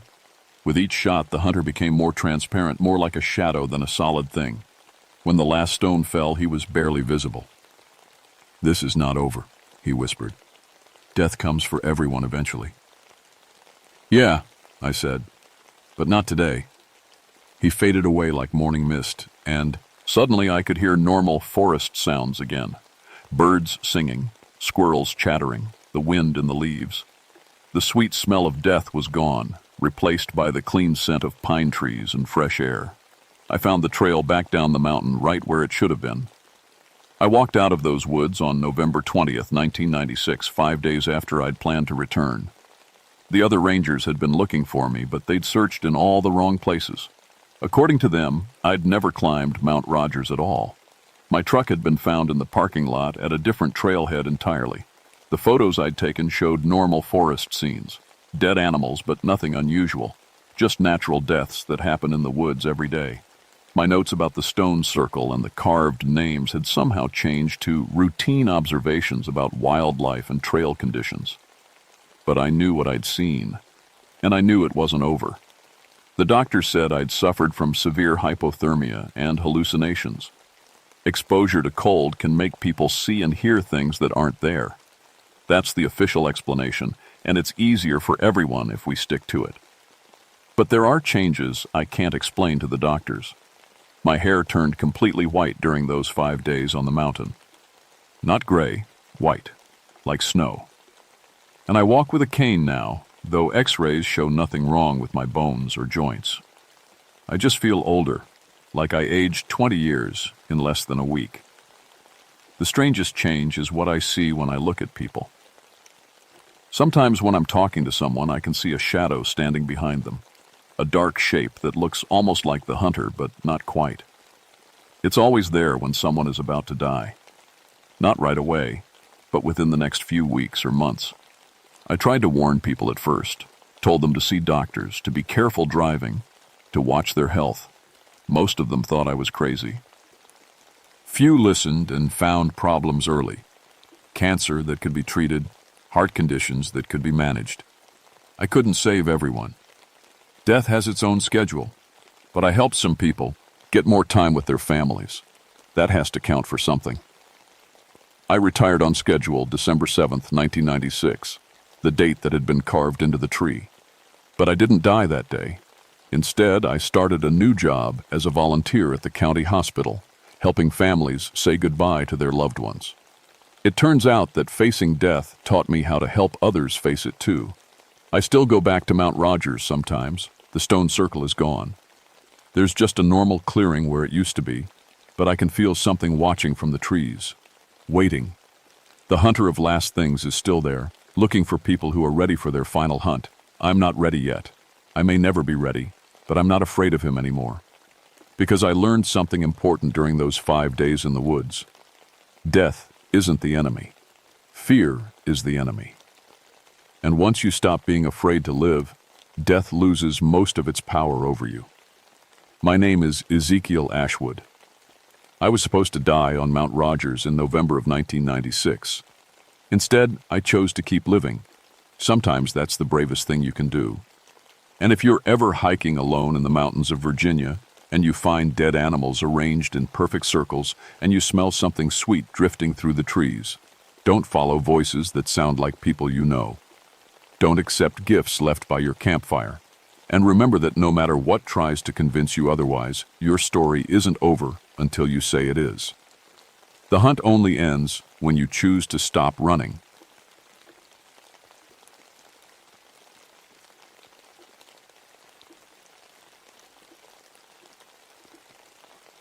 My name is Delilah Nightshade, but everyone calls me Del. I've been a park ranger for 6 years now, and I thought I'd seen everything the Cherokee National Forest could throw at me.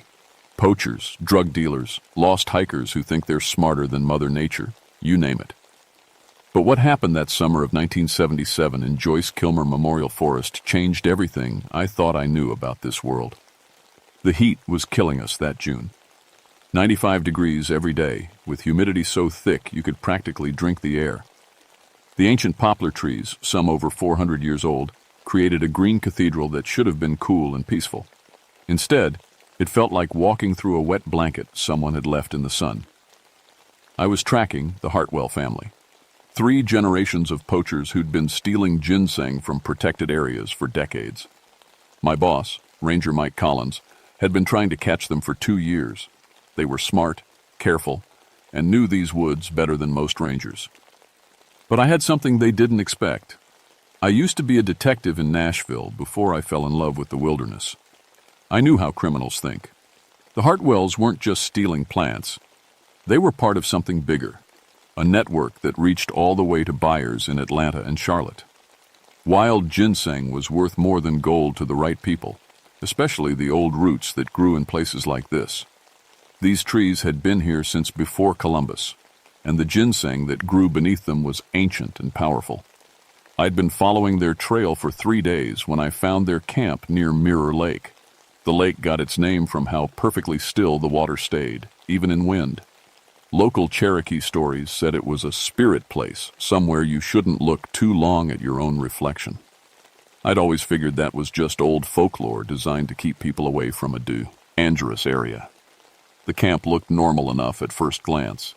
3 tents arranged in a triangle, cold fire pit in the center, clothes hanging on a makeshift line. But something felt wrong. I couldn't put my finger on it, but my detective instincts were screaming. I crouched behind a massive poplar and studied the scene. The Hartwells were there, old Eugene, his son Bobby, and Bobby's teenage boy Jake. They were sorting through burlap sacks, probably full of ginseng roots. Everything looked perfectly ordinary. Then I noticed the tents. They were identical. Not just the same brand or color, identical down to the smallest detail. Same tiers in the same places. Same mud stains in the exact same patterns. Same rope tied in identical knots. I blinked hard and looked again. Maybe the heat was getting to me. But no, the tents were still perfect copies of each other. My hand started to shake as I raised my binoculars for a closer look. That's when I saw Eugene Hartwell wave at someone behind me. I spun around, my hand going to my sidearm, but there was nobody there. Just trees and shadows and the thick, still air. When I turned back to the camp, Eugene was looking right at me with a confused expression on his weathered face. "Afternoon, Ranger," he called out, like we were old friends. "Didn't expect to see you again so soon." Again? I'd never spoken to this man in my life. I stepped out from behind the tree, keeping my hand near my weapon, but trying to look casual. "Afternoon, Mr. Hartwell. Mind if we have a chat about what you're doing in a protected area?" Eugene scratched his gray beard and looked genuinely puzzled. "But Ranger, we already talked about this yesterday. You gave us permission to camp here while we helped with the trail maintenance." My blood went cold. I hadn't been in this part of the forest yesterday. I'd been 60 miles away dealing with a lost family of tourists near Gatlinburg. There was no way I could have given anyone permission for anything. "I think there's been some mistake," I said, stepping closer. "I wasn't here yesterday, Bobby." Hartwell looked up from his sorting. He was a man in his 40s with the same weathered features as his father. "Sure you were, Ranger Dell. You even complimented my boy Jake on his knot-tying skills." He pointed to his teenage son, who gave me a shy wave. Jake nodded eagerly. "You said I tied the best clove hitch you'd ever seen, remember? You were wearing that same uniform and everything." I looked down at my standard-issue Ranger uniform. Nothing special about it. Every ranger in the district wore the same thing. But the way Jake was looking at me with such certainty made my skin crawl. "What time was I here yesterday?" I asked, playing along while my mind raced. "About this time," Eugene said. "Maybe 4 o'clock or so. You stayed for about an hour, checked our permits, shared some coffee with us. You seemed real interested in our family history." This was impossible. At 4 o'clock yesterday, I'd been filing paperwork in the district office. I had witnesses. I had paperwork with timestamps. But these people seemed absolutely convinced they'd talk to me. "Tell me about our conversation," I said carefully. Eugene's eyes lit up. "Well, you asked about the old stories, the Cherokee legends about Mirror Lake. We told you about the spirit that lives in the water, how it shows you things that aren't quite right. You laughed and said you didn't believe in that stuff, but you seemed mighty interested all the same." I had never heard those stories, and I certainly hadn't laughed about Cherokee legends. I had too much respect for the history of this place. "You also asked about whether we'd seen anyone else in the area," Bobby added. "We told you about the strange campers we'd spotted a few days ago. Remember? The ones who set up 3 identical camps about a half-mile apart?" "Identical how?" I asked. "Same everything," Jake piped up. "Same tents, same gear, even the sea. AIM people. Looked like the same family had split into 3 groups, but that don't make sense, 'cause there was only 4 of them to begin with." My mouth went dry. 4 people? "Yeah," Eugene said. "A ranger and 3 civilians. The ranger looked just like—" He stopped talking and stared at me with growing alarm. "Just like you." The silence stretched between us, heavy as the humid air. A bird called somewhere in the canopy above, but it sounded wrong somehow. Too sharp, too mechanical. "Mr. Hartwell," I said slowly, "I need you and your family to pack up and leave this area immediately." "But you said we could stay," Bobby protested. "Yesterday you said it was fine as long as we didn't disturb the ginseng beds." "I don't care what I said yesterday. I'm telling you now. Pack up and get out." The 3 men exchanged glances. Eugene stepped forward, his hands visible, but his body language defensive. "Ranger, are you feeling all right? You seem different today." "Different." The word hung in the air like smoke. "I'm fine," I lied. "Just pack your things and head back to the main trail. Use the north route, not the path by the lake." "Why not the lake path?" Jake asked. "It's shorter." "Because something's wrong with that lake," I thought. "Because something's wrong with this whole situation, and every instinct I have is telling me to run." "Just do what I say," I told them. As I turned to leave, Eugene called out, "Ranger Dell? What should I tell the other ranger when she comes by?" I froze. "What other ranger?" "The one who's been coming around every evening this week. Looks just like you, sounds just like you. She said she was conducting a special investigation." The forest around me seemed to tilt. I felt dizzy, like the ground was shifting beneath my feet. What did this other ranger want to know? "Same things you asked yesterday," Eugene said. "About the legends, about the lake, about whether we'd seen anything unusual." I looked at the 3 men, father, son, and grandson, and saw my own fear reflected in their eyes. They were starting to understand that something was very wrong. "Get out of here," I whispered. "Get out now, and don't come back." They didn't argue. Within 10 minutes, they had their camp broken down and were heading north at a pace just short of running. I watched them disappear into the green shadows between the ancient trees. When they were gone, I was alone with the sound of my own heartbeat and the feeling that something was watching me from the direction of Mirror Lake. I should have left with the Hartwells. Every rational part of my mind was screaming at me to radio for backup, to get out of the area, to report what I'd heard and let someone else figure it out. But I was a detective before I was a ranger, and detective instincts die hard. I had to see that lake. The path wound through increasingly dense forest. The poplar trees grew so thick that sunlight could barely penetrate the canopy. The air grew cooler as I walked, but also heavier, like breathing through wet cloth. My radio crackled with static, then went silent completely. I tried to raise the district office. Nothing. I tried the emergency frequency. Static. Even my backup radio, a handheld unit I always carried, gave me nothing but white noise. The path curved sharply to the left, and suddenly I could see water through the trees.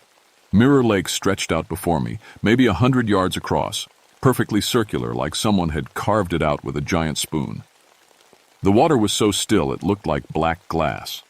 And there, On the far shore was another camp, my camp. I could see my own green tent, my own camping gear arranged exactly the way I always set it up. My coffee pot sat on a cold fire ring. My spare uniform hung from a branch to air dry. But I had never camped here in my life. I circled the lake carefully, staying in the tree line.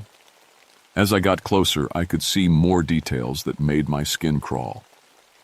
There was my notebook, lying open on a camp table filled with handwriting that looked exactly like mine.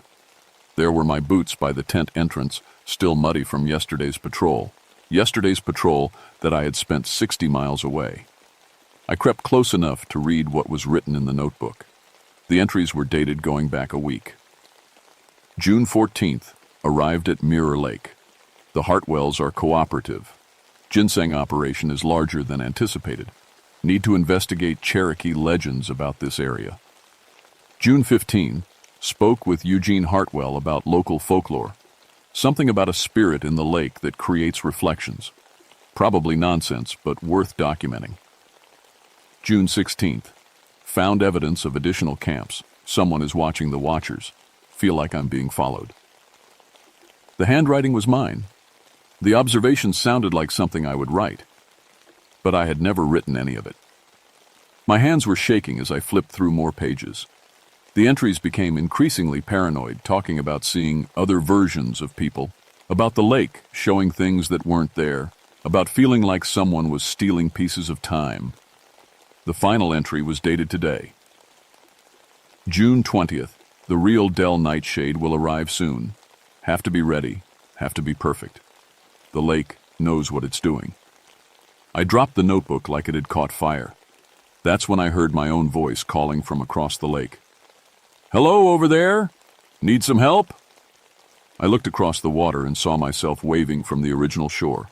Same uniform, same build, same face. But there was something wrong with the way she moved, like someone trying to remember how walking worked. "I'm Ranger Nightshade," the other me called out. "You look lost." My throat felt like it was full of sand. I tried to call back, but only a croak came out. The other Dell started walking around the lake toward me.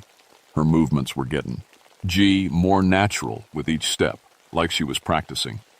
As she got closer, I could see that she looked exactly like me down to the smallest detail.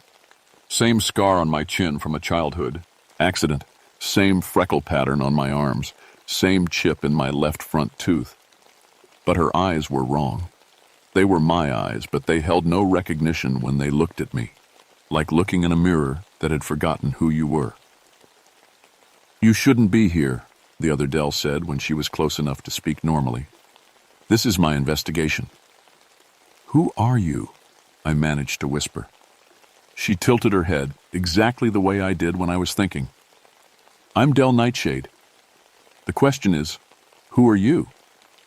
I looked down at my hands, at my uniform, at my reflection in the surface of the lake. For a terrifying moment, I couldn't remember. Was I the real one? Had I been camping here all week? Was this other person the intruder? "No," I said out loud, as much to convince myself as her. "No, I know who I am. I know where I've been." The other Dell smiled, and it was exactly my smile. "Do you? Check your pockets." With growing dread, I reached into my shirt pocket. There was a folded piece of paper there that hadn't been there an hour ago. I unfolded it with trembling fingers. It was a handwritten note in my own writing. "If you're reading this, you're not the real Dell. Go back to where you came from." "That's impossible," I breathed. "The lake shows truth," the other Dell said. "Look." I looked down at the water at our feet. Instead of seeing two reflections, I saw dozens. Dozens of Dell Nightshades, all slightly different, all staring back with varying expressions of confusion and fear. Some wore ranger uniforms, some wore civilian clothes. Some looked younger, some older. Some had scars I didn't remember getting. "Which one is real?" the other Dell asked. "Which one are you?" I stumbled backward, away from the water's edge. The other Dell didn't follow. She just stood there watching me with my own face. "I have to go," I said. "You can't leave," she replied. "None of us can leave.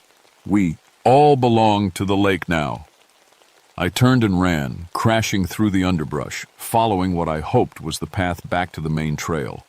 Behind me, I could hear my own voice calling, "You can't run from yourself, Dell. You can't hide from what you are." I ran until my lungs burned, until my legs gave out, until I collapsed beside a massive poplar tree and sobbed like a lost child. When I finally looked up, I saw 3 sets of my own boot prints in the soft earth around me. I had been here before, multiple times, from multiple directions, but I had never been here at all. I must have sat there for an hour trying to make sense of what was happening to me. The rational part of my mind kept insisting that I was having some kind of breakdown, that the heat and stress had finally gotten to me. But the evidence was right there in the dirt.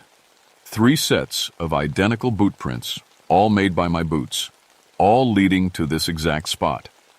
The sun was starting to set, painting the forest in shades of gold and shadow. I had to make a decision. Head back to my truck and radio for help, or return to Mirror Lake and confront whatever was happening there. The choice was made for me when I heard voices coming through the trees. "Told you she'd come back here," someone was saying. It sounded like Eugene Hartwell, but his voice was strange, hollow. "All of them always come back here," another voice replied. It was Bobby, but with that same empty quality. I crouched behind the tree and watched as the Hartwell family emerged from the shadows. But it wasn't the family I'd spoken to earlier. There were too many of them. 3 Eugenes walked in a line, identical in every way. Behind them came 5 Bobbies, all wearing the same clothes, all with the same weathered faces. And scattered among them were at least a dozen Jakes, all the same teenage boy, all moving with identical gestures. "The lake call pulls them back," one of the Eugenes said. "The lake needs them," replied another. They walked past my hiding spot without seeming to notice me, all heading toward Mirror Lake. I waited until they were out of sight, then followed at a distance. The scene at the lake was like something out of a nightmare. The shore was crowded with people, but there were only 4 faces among them: Eugene, Bobby, Jake, and mine. Dozens and dozens of copies, all standing in perfect silence, all staring at the black water. In the center of the lake, something was rising from the depths. It started as a ripple, then a bulge in the surface. The water parted like curtains, and what emerged wasn't quite human. It was tall and thin, constantly shifting, like looking at someone through water. Sometimes it looked like Eugene, sometimes like Bobby, sometimes like me. But always wrong, always slightly off, like a photograph that had been developed incorrectly. "The mockingbird," I whispered, remembering Cherokee stories I'd heard in fragments over the years. The spirit that steals reflections, that takes your image and makes it real while leaving you hollow. The thing in the lake turned toward my hiding spot, and when it looked at me, it wore my face. "Dell," it said in my voice, "we've been waiting for you." All the copies on the shore turned to look at me. Dozens of my own face staring back, all with those empty, wrong eyes. "You can't fight what you are," the mockingbird said. "You can't resist your own nature." "I'm not you," I called back, stepping out from the trees. "I'm the real one." The thing laughed, and it was exactly my laugh. "Real? What makes you more real than them?" It gestured to the copies. "You all have the same memories, the same scars, the same fears. The lake makes perfect copies." "But not perfect enough," I said, and I reached up to touch the scar on my left shoulder, a jagged line from a childhood accident when I'd fallen through a barn roof. It was a scar that was always hidden under my uniform, a scar that no one else knew about. The mockingbird's expression flickered just for a moment. "You can copy what you see," I continued, "but you can't copy what's hidden. You can't copy the things that make us who we really are." I rolled up my sleeve, showing the scar. None of the copies had moved to do the same. "And you can't copy recent memories perfectly," I added, remembering how the fake Dell had gotten details wrong about our conversation. "You're always a step behind, always trying to catch up." The mockingbird's form began to writhe and change. "It doesn't matter. Soon there will be so many copies that no one will remember which was first. The real will become the reflection, and the reflection will become real. Maybe, I said, and pulled out my flare gun. But reflections shatter when you break the mirror. The mockingbird realized what I was planning a second too late. I fired the flare directly into the center of Mirror Lake. The water exploded in a burst of red light and steam. The lake, which had been perfectly still for who knows how many years, suddenly erupted into chaos. Waves crashed against the shore as the thing in the depths let out a shriek that was every voice it had ever stolen. The copies began to flicker like bad television reception. Some simply faded away. Others collapsed into puddles of lake water. The mockingbird thrashed in the boiling lake, its form shifting rapidly between all the faces it had worn. "You can't destroy us!" it screamed in a voice that was mine and Eugene's and Bobby's all at once. "We are part of you now." "Maybe," I said, backing away from the shore as the water continued to churn. "But I'm still me." The lake suddenly went completely still. The silence was so absolute it hurt my ears. Then, slowly, the water began to drain away, disappearing into cracks that opened in the lake bed. Within minutes, Mirror Lake was gone, leaving only a circular depression filled with mud and the sea. Tattered bones of things that should have been left alone. The surviving copies, and there were still several, looked at me with expressions of confusion and loss.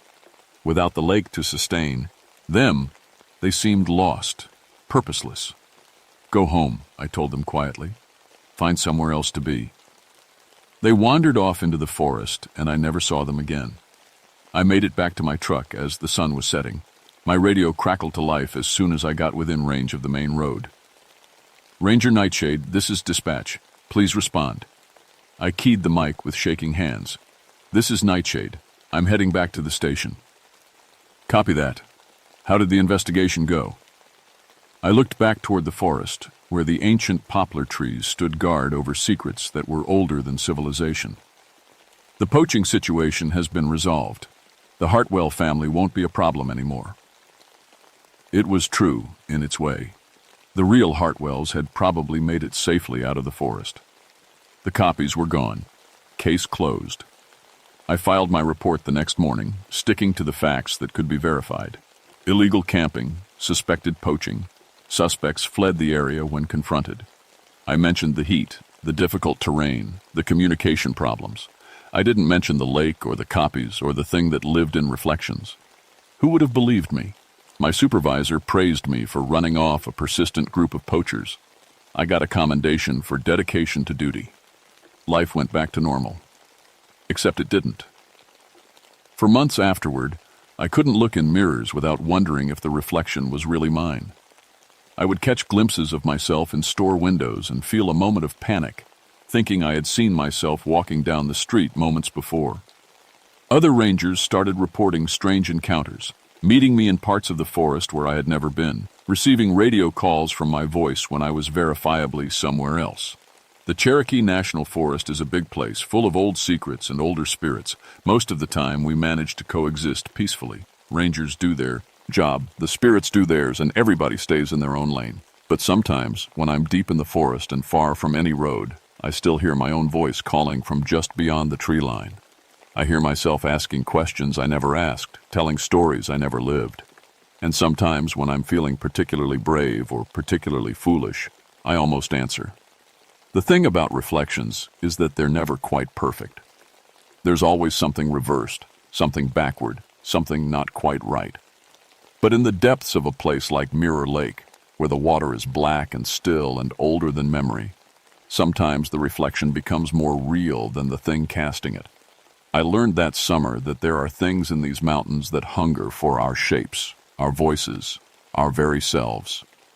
They want to wear our lives like clothes, to walk in our footsteps until no one remembers which footprints were made by the original. But I also learned that the things that make us truly ourselves, our hidden scars, our secret memories, our private fears and hopes, those things can't be copied. They can only be lived. My name is Delilah Nightshade, and I am the real one. I have to believe that. I have to keep believing it, no matter how many times I hear my own voice in the woods, no matter how many times I catch glimpses of myself in places I've never been. Because the moment I stop believing in my own reality is the moment I become just another reflection, just another copy wandering through the forest, looking for someone to replace. And somewhere in the Cherokee National Forest, in places where the maps don't quite match the terrain, there might still be copies of me walking patrol routes I never walked, filing reports I never wrote, living a life I never lived. But they're not the real Del Nightshade. I am. I have to be.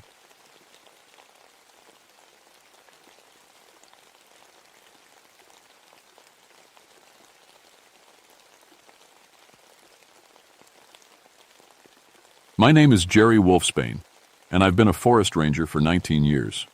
People always laugh at my last name when they find out what I do for a living. Wolfsbane the Ranger, they say. How perfect is that? If only they knew how wrong they were. I work in the George Washington National Forest in Virginia, up on Shenandoah Mountain. It's beautiful country, all rolling hills covered in oak and maple trees that turn bright red and gold in the fall. Most folks come here to camp or hike the trails. They see a peaceful forest where families can roast marshmallows and take pictures of deer. I see something different. I see a place where the balance got broken a long time ago. See, back when my grandfather was young, people killed off all the wolves in Virginia. Every last one. They thought they were doing the right thing, protecting their livestock and their children. But what they really did was mess up the whole system. Without wolves to hunt them, the deer got too many. They ate up all the young trees and bushes. The forest started dying. That's why I'm here. For the past 5 years, I've been part of a special program to bring wolves back to Virginia. We started with just a few pairs from up north. Good, healthy wolves that knew how to hunt and how to raise pups. The idea was to let nature fix itself. My job was to watch over them, make sure they stayed in their territory, keep track of how many deer they killed, write reports about how the forest was healing. It was good work, important work. I believed in it completely. I should mention that I grew up hunting with my dad. He taught me to respect predators, not fear them. A wolf kills to eat, he used to say. A man kills for a lot worse reasons.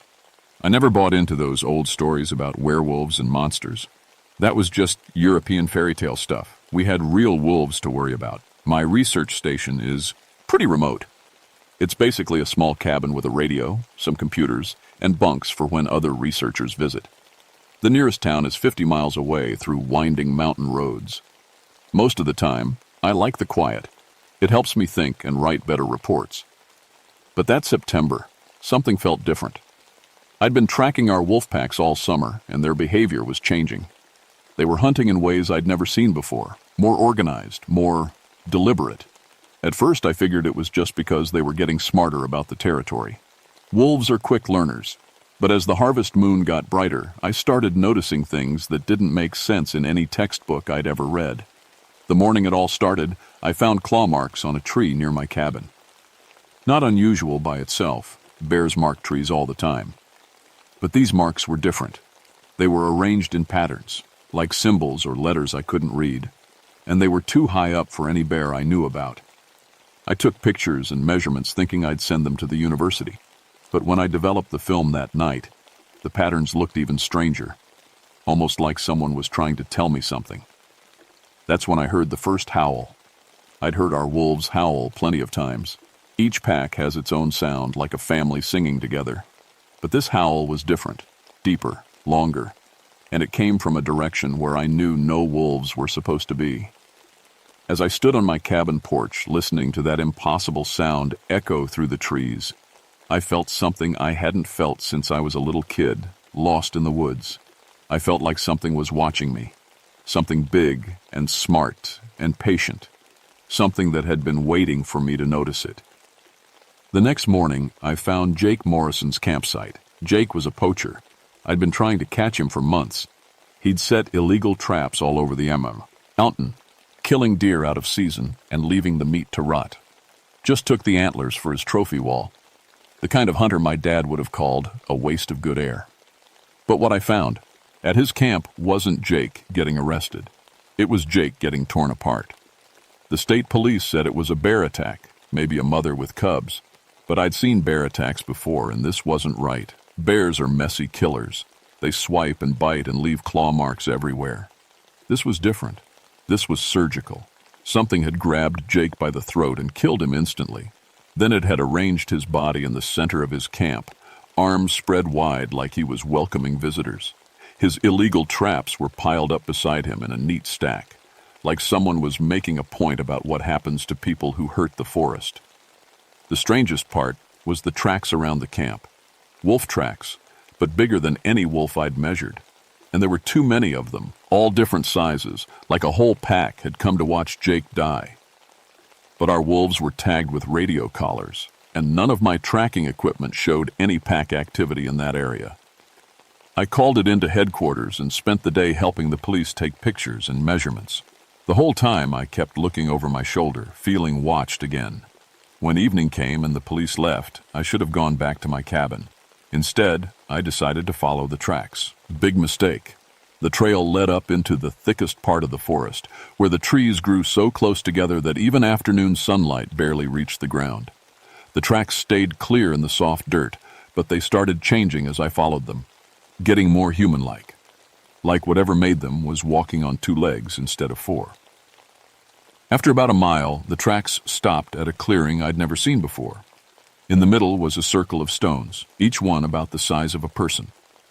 They were arranged in perfect order like an ancient calendar. But these stones weren't old. Someone had put them here recently. Someone with very strong arms. It's when I heard voices, not human voices, wolf voices. But they were having a conversation. One would howl a pattern, then another would answer.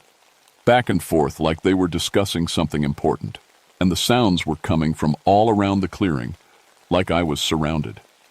I drew my service pistol and tried to count how many different voices I could hear. At least 6, maybe more. They were coordinating, taking turns, waiting for responses. It was the most organized pack behavior I'd ever witnessed. Then the conversation stopped. The forest went completely silent. No birds, no insects, no wind in the trees. Just me, standing in that circle of stones with my heart pounding so loud I was sure everything in the forest could hear it. Something moved in the trees to my left. Something big enough to shake branches 20 feet off the ground. I swung my flashlight toward the sound, but all I saw were shadows and leaves. Another sound from my right. Then behind me. They were circling the clearing, staying just out of sight, testing me, seeing how I'd react. I backed toward the center of the stone circle, gun raised, trying to watch all directions at once. That's when I saw the eyes. Yellow-green and bright as headlights, staring at me from the dark spaces between trees. Not the small, quick eyes of normal wolves. These were bigger, higher off the ground, and completely focused on me. One pair of eyes moved closer, then another. They were coming into the clearing, but staying in the shadows where my flashlight couldn't reach them. I could hear breathing, heavy and controlled, patient. The biggest pair of eyes, the ones directly in front of me, started moving side to side, like whatever they belonged to was studying me from different angles. Then a voice came from that direction. Not a howl this time. Something that sounded almost like words, but in no language I'd ever heard. Other voices answered from around the circle. They were talking about me. I was sure of it, discussing what to do with the human who'd found their secret meeting place. I started backing out of the clearing, gun still raised, moving as slowly and quietly as I could. The eyes followed my movement, but didn't come any closer. They were letting me leave, for now. When I finally reached the tree line, I heard one more sound, a low rumble that might have been laughter, or maybe a warning.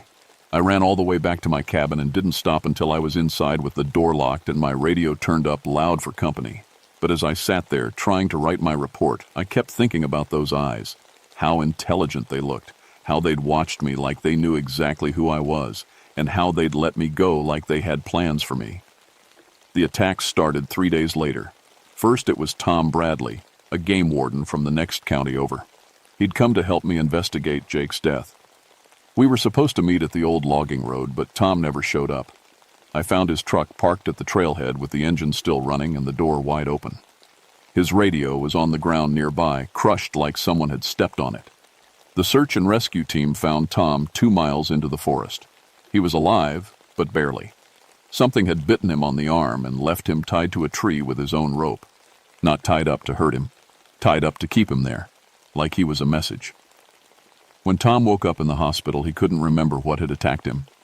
But he kept talking about dreams. Dreams where he was running through the forest on 4 legs, hunting with a pack. The doctor said it was trauma from blood loss. I wasn't so sure.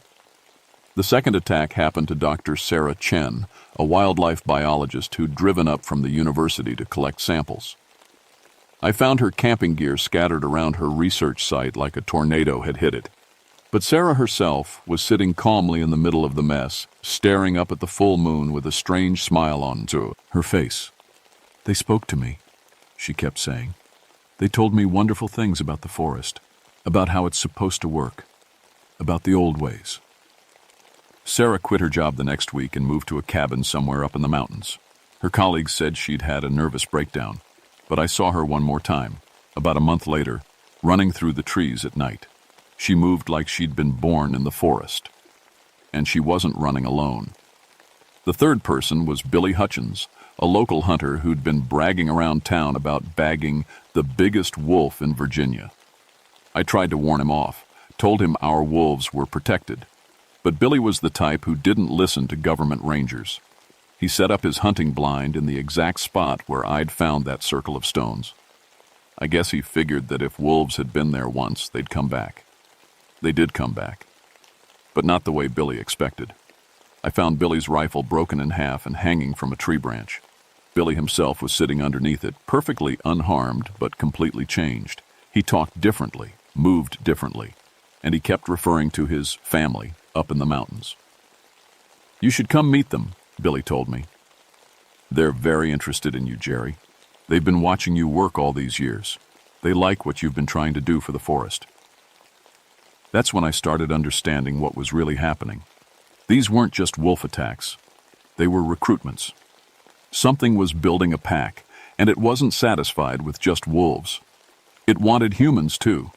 Smart humans who understood the forest, who could help it accomplish whatever it was planning, and I was next on the list. I started carrying more than just my service pistol. I brought a shotgun loaded with silver shot. My grandmother had been Irish, and she'd told me stories about werewolves when I was little. I'd never believed them before, but I was starting to think maybe I should have listened more carefully. The silver worked, sort of. When I was carrying it, the pack kept their distance, but they were always there, just out of sight, watching, following, making sure I knew they hadn't forgotten about me. My radio started picking up strange sounds at night. Not wolf howls, but something like voices speaking in a language that hurt my head to listen to. The voices would go on for hours, like they were having meetings or giving instructions. Sometimes I thought I could almost understand what they were saying. Then my equipment started being moved around. I'd set up cameras to monitor the wolf territories, but every morning the cameras would be in different places, not broken or stolen, just moved, like someone was trying to show me something specific. When I developed the film, I found pictures of things that shouldn't exist, shapes that looked like wolves but stood up like people, faces that were almost human but had too many teeth. And in every picture there was one figure that was bigger than the others, a female shape with silver gray fur and eyes that seemed to look right through the camera lens at me. She appeared to be giving orders to the others, organizing them for something important. The pack mother. That's what I started calling her in my head. The alpha female who was building an army. On October 15th, exactly 1 month after Jake Morrison's death, I found a note pinned to my cabin door. It wasn't written in any human language, but somehow I could read it anyway. Time to choose. Join willingly or be taken. Tomorrow night when the moon is full. I had less than 24 hours to figure out how to fight something that had already beaten everyone else who'd tried. The pack mother came for me during the darkest part of the night, just before dawn, when the full moon was setting behind the mountains. I was ready for her, At least I thought I was. I'd spent all day preparing my cabin like a fortress. Silver crosses on every window and door. Shotgun shells, filled with silver shot, lined up on my table. My grandfather's old silver hunting knife in my belt. If werewolves were real, then the old ways of fighting them had to work too. But when she finally appeared, standing in the clearing in front of my cabin, I realized how foolish I'd been. She was beautiful and terrible at the same time. 8 feet tall when she stood up on her back legs, covered in thick silver-gray fur that seemed to glow in the moonlight. Her face was a mix of wolf and human, with intelligence burning in those yellow-green eyes I'd seen before. She moved with perfect grace, like she owned every inch of the forest. And she wasn't alone. The entire pack was with her. Tom Bradley and Sarah Chen and Billy Hutchins, all changed into something between human and wolf. They surrounded my cabin but didn't try to break in. They just waited while the pack mother stepped closer to my door. When she spoke, her voice was like nothing I'd ever heard. It came from her throat, but also from inside my head, in words I understood, even though she wasn't speaking English. Jerry Wolfsbane, you have served the forest well. You brought back the wolves when others wanted to keep them gone. You understand the balance that must be maintained. Now you can serve even better. I raised my shotgun toward the window. Stay back. I know what you are. She laughed, and the sound was like wind through pine trees. You know nothing. You think we are monsters from your human stories. But we are older than your stories. We are what the forest needs to survive. You're killing people. We are saving them. Look at your friends. Tom no longer lies awake worrying about criminals and budgets. Sarah no longer struggles to make others understand what the forest is telling her. Billy no longer destroys what he should protect. They are free. They are whole. They are family. I could see the theory of them standing among the other wolves, and she was right. They looked happy, more alive than they'd ever seemed when they were fully human. But they also looked hungry, and they were all staring at me like I was their next meal. The old wolves you brought back are strong, the pack mother continued, but they are not strong enough. Humans have machines and guns and laws that keep pushing the forest smaller. We need pack members who understand both worlds, who can protect our territory from inside your human systems. So you're building an army. I am building a family that includes you, Jerry Wolfsbane. You were chosen long ago from the first day you set foot in our territory. Every report you wrote, every wolf you helped, every hunter you turned away, you were already serving us. Now it is time to join us completely. She stepped closer to my cabin, and I could see that the silver crosses weren't stopping her at all. They weren't even slowing her down. The old protections do not work on us, she said, reading my thoughts. We are not the cursed creatures from your human myths. We are the forest's answer to what humans have done to the world. We are evolution. I fired my shotgun through the window. The silver shot hit her in the chest and she staggered backward. But instead of falling down or dissolving like monsters did in movies, she just looked annoyed. The wounds were already healing, silver shot falling out of her fur like raindrops. Silver disrupts our pack communication, she admitted. It makes it harder for us to coordinate, but it cannot kill us, and it cannot stop what must happen. The other pack members started moving closer to my cabin. I could hear them on the roof, scratching at the walls, testing the windows. They were going to come in whether I wanted them to or not. I won't become a monster, I said. You will become what you were always meant to be. A guardian of the balance, a keeper of the old ways, someone who understands that sometimes the forest must fight back. She was right outside my door now. Choose, Jerry Wolfsbane. Join willingly and keep your human mind alongside your new abilities. Fight us and be taken anyway, but lose yourself in the process. I thought about Jake Morrison, torn apart for hurting the forest. I thought about all the other hunters and developers and politicians who wanted to cut down more trees and build more roads. I thought about how the wolves I'd helped bring back were healthier and smarter than any wolves in the textbooks. Maybe the pack mother was right. Maybe this was evolution. I put down my shotgun and opened the door. She smiled, showing teeth that were definitely not human. "Welcome to the family, Jerry." Then she bit me on the neck, and everything changed forever. The transformation took 3 days. I remember lying in my cabin while fever burned through my body and my bones stretched and changed. The pack mother stayed with me the whole time, bringing me water and telling me stories about the forest from before humans ever walked in Virginia. About the time when wolves and bears and mountain lions kept everything in perfect balance. When the fever broke, I could hear every heartbeat in the forest. I could smell fear from miles away and track a mouse through grass from yesterday. My eyes could see in complete darkness, and my muscles felt like they could tear apart trees. But I was still me, still Jerry Wolfsbane, Forest Ranger. I could think and plan and remember everything about my human life. The pack mother had kept her promise. "Now you understand," she said on the morning I was fully changed. "You can protect the forest from both sides. Keep your job, write your reports, turn away the hunters who would upset the balance. But when someone threatens our territory, you can do more than just write citations." I went back to work the following Monday. My supervisor noticed that I seemed healthier and more energetic than usual, and my reports became even more detailed and accurate. The wolf population continued to grow under my careful management. But I had other responsibilities now. When developers tried to build a shopping mall on the edge of wolf territory, I found their survey equipment destroyed by vandals and their permits mysteriously lost in bureaucratic delays. When poachers set illegal traps, they discovered that some predator had been watching them and knew exactly where all their hiding spots were. The forest began to heal faster than anyone expected. The wolf packs grew stronger and more organized. Deer populations balanced out perfectly. Even the trees seemed healthier, growing taller and thicker than they had in decades.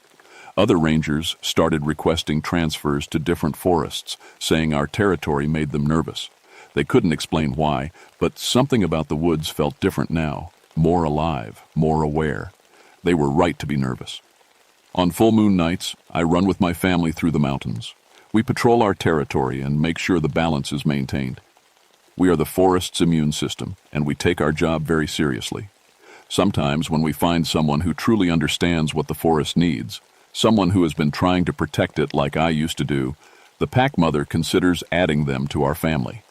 It's always their choice, of course. We don't force anyone who isn't ready. But most people aren't ready. Most people are too afraid of changing, too attached to their human weaknesses. They can't see that becoming part of something bigger is not a curse, but a gift. I've been with the pack for 5 years now. My official reports show that our wolf reintroduction program has been the most successful in the country. Wildlife populations are thriving. Human encroachment has stopped completely. The forest is winning. Sometimes hikers go missing in our territory. The official reports blame bear attacks or people getting lost in the wilderness. But hikers who respect the forest, who follow the rules and don't leave trash or hurt animals, they always make it out safely. We watch over them like guardian angels. It's the others who have problems, the ones who come here thinking they can take whatever they want from the forest. The ones who see our territory as something to be conquered instead of something to be protected. They learn differently. The pack mother says there are others like us in different forests around the world. Old places where the balance got broken and nature had to find new ways to defend itself. We're not alone, and we're not going anywhere. Every month, when the moon is full, I feel the call getting stronger. The human part of me gets smaller, and the wolf part grows larger. Someday, probably soon, I'll give up my ranger job completely and join my family in the deep forest permanently. But for now, I'm still useful in both worlds.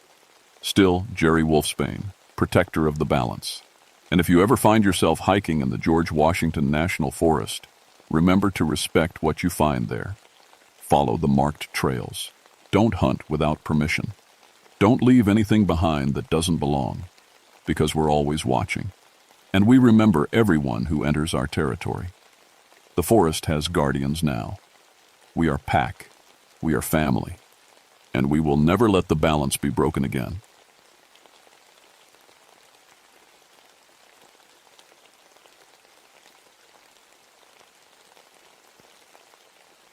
My name is Cassandra Stoneheart, but everyone calls me Cass. I've been a ranger here in Pisgah National Forest for 14 years now, and I thought I'd seen everything these mountains could throw at me. Boy, was I wrong. People come from all over to see Linville Gorge. They call it the Grand Canyon of North Carolina. And when you're standing on the rim looking down into that 2,000-foot drop, you understand why. The walls are made of ancient quartzite that's been here longer than humans have walked the earth. It's beautiful, but it's also deadly if you don't respect it. I specialize in technical rescue operations. When someone gets stuck on a cliff face or falls down a crevice, they call me.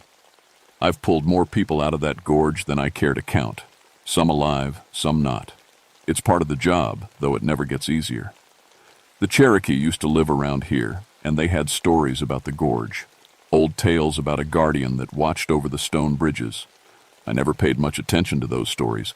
I figured they were just trying to keep people from doing stupid things on the cliffs. If only I'd listened. It was December of 1991 when everything changed. We'd had a bad ice storm the week before, and the whole gorge was like a skating rink. The quartzite cliffs were covered in a thin sheet of ice that made climbing almost impossible. Any smart person would stay away until it melted, but climbers aren't always smart people. I learned that the hard way when I was younger. I used to climb myself, back before I became a ranger. Had a partner named Jake who was fearless, maybe too fearless.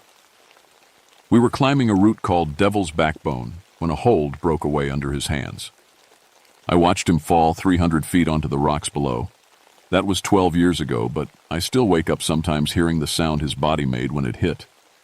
After that, I hung up my climbing shoes and dedicated my life to keeping other people from making the same mistakes. The mountains don't care if you're experienced or not. They'll kill you just the same if you're careless. That Tuesday morning started like any other. I was in the ranger station drinking my second cup of coffee when the radio crackled to life. Cass, we got a situation at Table Rock. Group of climbers stuck on the north face. I grabbed my gear and headed out.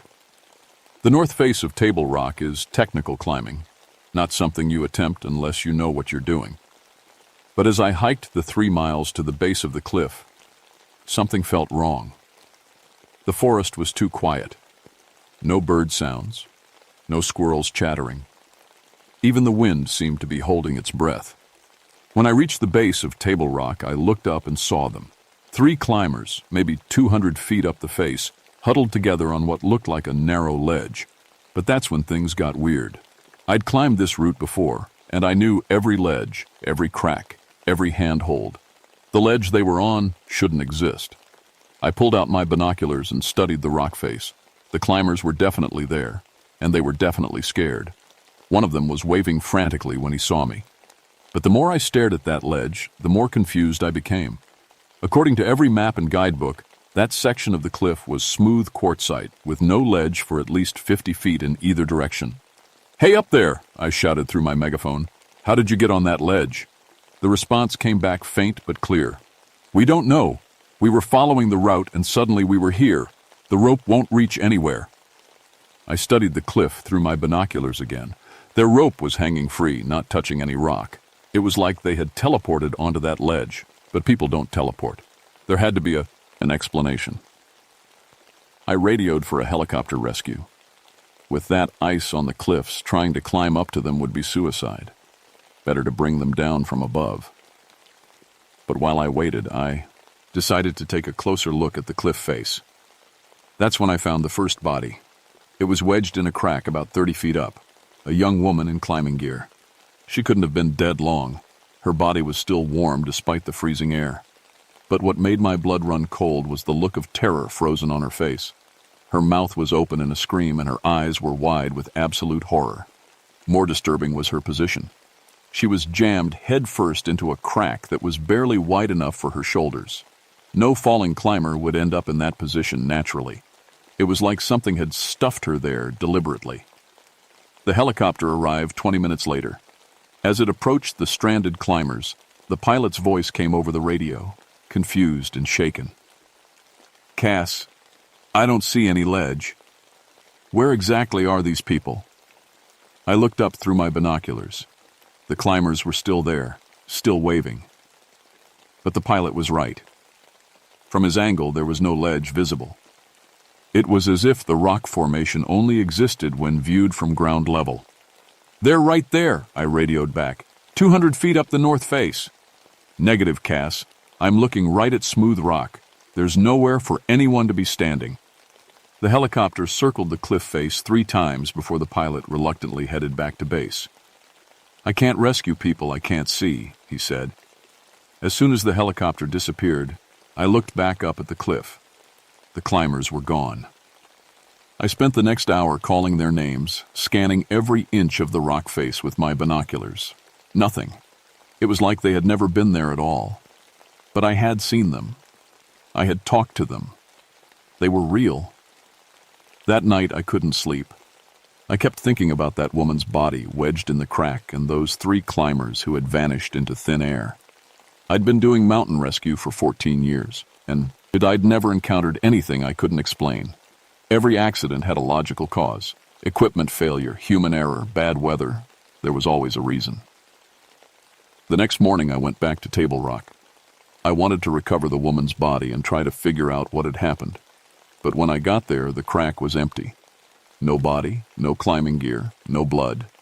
Nothing but smooth quartzite, like she had never existed either. I was starting to question my own sanity when I found the second set of impossible evidence. Carved into the rock face, about 10 feet up, were symbols I'd never seen before. They weren't Cherokee. I'd studied enough local history to recognize their writing. These symbols looked older, more primitive. They seemed to show stick figures crossing a bridge with a large figure beneath them. As I studied the symbols, I heard something that made my skin crawl. Footsteps. Heavy, scraping footsteps like someone dragging their feet across stone. But there was no one else in the gorge. I was alone. The footsteps circled around me, always staying just out of sight behind rocks or trees. When I turned to look, there was never anything there. But I could feel eyes watching me, studying me like I was prey. That's when I noticed something that shouldn't have been possible. Spanning the gorge about a quarter-mile south of Table Rock was a stone bridge, a natural arch of quartzite that connected one rim to the other. I'd hiked this area hundreds of times, and there had never been a bridge there before. I radioed back to the station. "Hey Mike, is there a natural stone bridge in Section 12 of the gorge?" "What bridge?" came the reply. "Cass, you know there's no way to cross the gorge except at the trail bridge near the visitor center." But I was looking right at it. A perfect arch of stone, maybe 6 feet wide and 50 feet long, suspended 200 feet above the gorge floor. And walking across it, silhouetted against the gray sky, was a figure. A very large figure. I grabbed my binoculars and focused on the bridge. The figure was massive. At least 8 feet tall and built like a small building. It moved slowly but purposefully, each step causing small rocks to fall into the gorge below. As I watched, it stopped in the middle of the bridge and turned to look directly at me. Even from a quarter-mile away, I could see its eyes. They glowed with a dull red light, like coals in a dying fire. We stared at each other for what felt like hours but was probably only seconds. Then it raised one enormous arm and pointed at me. The bridge vanished. Not collapsed, not destroyed, just gone, like it had never existed. The creature fell with it, tumbling into the depths of the gorge. But instead of the crash I expected to hear, there was only silence. I ran to the spot where the bridge had been, my heart pounding. The rim showed no signs that a stone arch had ever connected the two sides, but down in the gorge I could see movement. Something large and dark was climbing up the cliff face toward me. I've never been so scared in my life. This wasn't human, and it wasn't natural. It was something else entirely, something that could create and destroy stone bridges at will. I did the only sensible thing I could think of. I ran. But running in the mountains is tricky, especially when you're panicked. I took a wrong turn and found myself on a trail I didn't recognize. That should have been impossible. I'd hiked every trail in this section of the forest. I could navigate these mountains blindfolded. But this trail was new, cut through areas where no trail had ever existed. The trail led me deeper into the gorge, down paths that switched back and forth along the cliff face. As I descended, I began to hear voices, other people calling for help. At first, I thought it was an echo, but the voices were coming from all directions. "Help us! We're trapped! The bridge is gone!" I followed the voices and found them. Dozens of climbers, hikers, and tourists, all standing on impossible ledges and outcroppings that jutted from the cliff face. They were spread out across the gorge like ornaments on a Christmas tree, each group isolated on their own tiny platform of stone. "How did you get there?" I called to the nearest group, a family of 4 about 50 feet below me. "We were hiking the Tanawa Trail," the father called back. "We stopped to take pictures of the gorge, and suddenly the ground just opened up. When we looked around, we were here." The Tanawa Trail ran along the rim of the gorge, a safe and easy walk for families. There was no way they could have ended up on a cliff ledge unless something had put them there. "Stay calm," I shouted. "I'm going to get help." But as I turned to climb back up the trail, I found my way blocked. The creature was there, standing in the middle of the path. Up close, it was even more terrifying than I had imagined. It was made of stone, living stone that shifted and flowed like flesh. Its body was roughly human-shaped, but built on a massive scale. Its arms were as thick as tree trunks, and its hands ended in fingers like stone spears. Its face was the worst part, ancient and cruel, with those burning red eyes and a mouth full of teeth like broken stalactites. When it spoke, its voice sounded like grinding millstones. "You see them," it said, gesturing toward the trapped people. "You see my collection." "Let them go," I said, trying to keep my voice steady. "They're innocent people." The creature laughed, a sound like an avalanche. "Innocent? They came to my gorge. They walked on my stone. They belong to me now. This isn't your gorge. It belongs to everyone.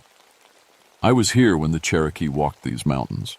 I was here when the ice carved these cliffs. I am the stone, and the stone is me.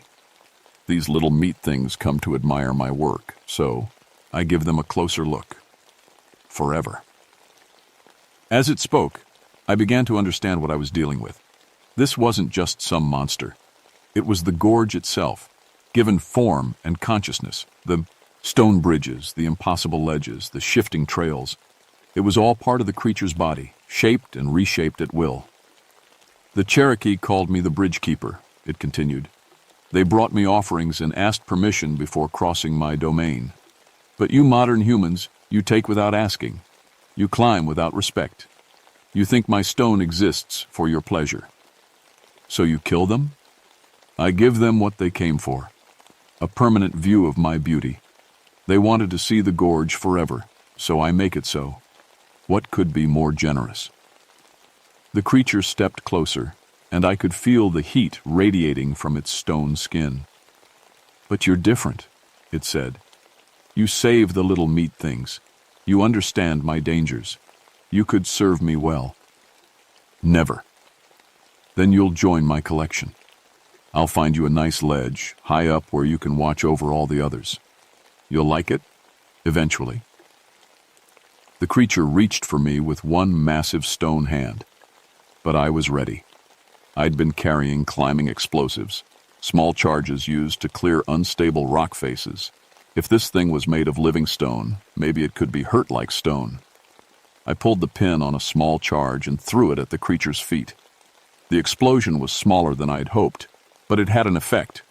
The creature roared in pain and stumbled backward, clutching its foot where chips of stone had been blown away.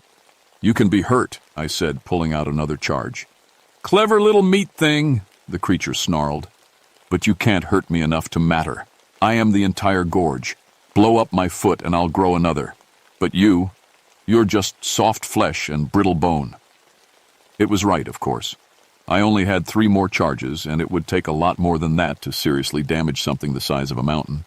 But maybe I didn't need to destroy it. Maybe I just needed to distract it. "You said the Cherokee brought you offerings," I called out as I backed down the trail. "What kind of offerings?" "Respect, fear, recognition of my power. They knew I was here. They acknowledged me. What if I could bring you more worshippers? People who would come to the gorge specifically to honor you?" The creature paused, considering this. You would do that? If you let the trapped people go, all of them. And what would I get in return? I thought fast. A different kind of collection. Instead of keeping people trapped forever, you could let them go back and tell others about you. Word would spread. People would come from all over to see the bridge keeper. You'd be famous. The creature's eyes burned brighter as it considered this. Famous, it repeated, tasting the word. Yes, I remember when humans told stories about me around their fires. I miss that. So we have a deal? Perhaps. But first, you must prove your faith. You must trust me completely. The creature gestured, and a stone bridge began to form across the gorge. But this one was different from the others I'd seen. It was narrow, maybe 2 feet wide, and it swayed slightly as if it were alive. Cross my bridge, the creature commanded. Show me you believe in my power. I looked at the bridge, then at the 200-foot drop below it. The stone looked solid enough, but I'd already seen how this creature could make bridges disappear at will. If I stepped onto it, I'd be completely at its mercy. If I cross, you'll free the others. If you cross, I'll know you're serious about our bargain.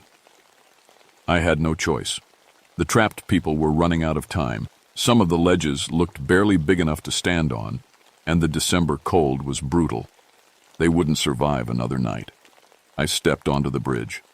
The stone felt solid under my feet, but I could feel it pulsing like a heartbeat.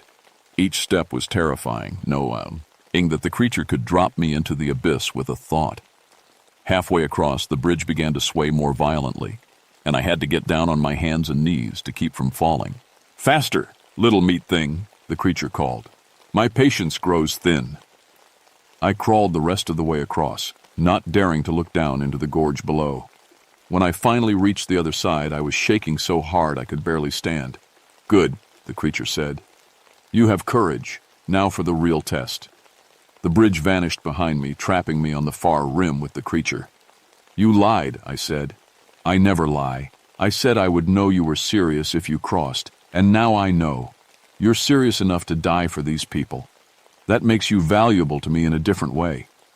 The creature began to change, its stone body flowing and reshaping itself. Its arms stretched out and hardened, becoming part of the cliff face. Its legs sank into the ground, merging with the bedrock. Within moments, it had transformed itself into a living extension of the gorge wall. I am tired of standing, it said, its voice now coming from the rocks themselves. I will rest here for a while, and you will be my eyes and ears. You will tell people about me, bring them to worship me, and in return, I will let you live on my body forever. I realized with horror that the creature intended to turn me into part of the gorge, just like the others. But instead of trapping me on a ledge, it wanted to make me its agent, a living lure to bring more victims. That's when I pulled out my last 3 explosive charges. I don't think so, I said, and threw all 3 directly at what had been the creature's head. The explosion was tremendous. The creature's scream shook the entire gorge, sending rock slides tumbling down the cliff faces. Its body writhed and convulsed, stone flesh rippling like water. In its agony, it lost control of the false formations it had created. All across the gorge, the impossible ledges began to crumble, but instead of falling, the trapped people found themselves on solid ground. The creature's pain had forced it to return them to safety. They appeared scattered across the rim of the gorge, confused and frightened, but alive. The creature itself was badly hurt but not destroyed. As it writhed in pain, I saw my chance. I rappelled down its thrashing body, using my climbing gear to descend as fast as possible. Stone fingers the size of tree trunks grabbed for me, but the creature was too disoriented to catch me. I hit the bottom of the gorge hard, landing wrong and feeling something snap in my lower back, but I was alive. And I was free. Above me, the creature was slowly reforming, pulling its scattered stone body back together, but it would be a while before it was strong enough to create new traps. The rescue took 2 days.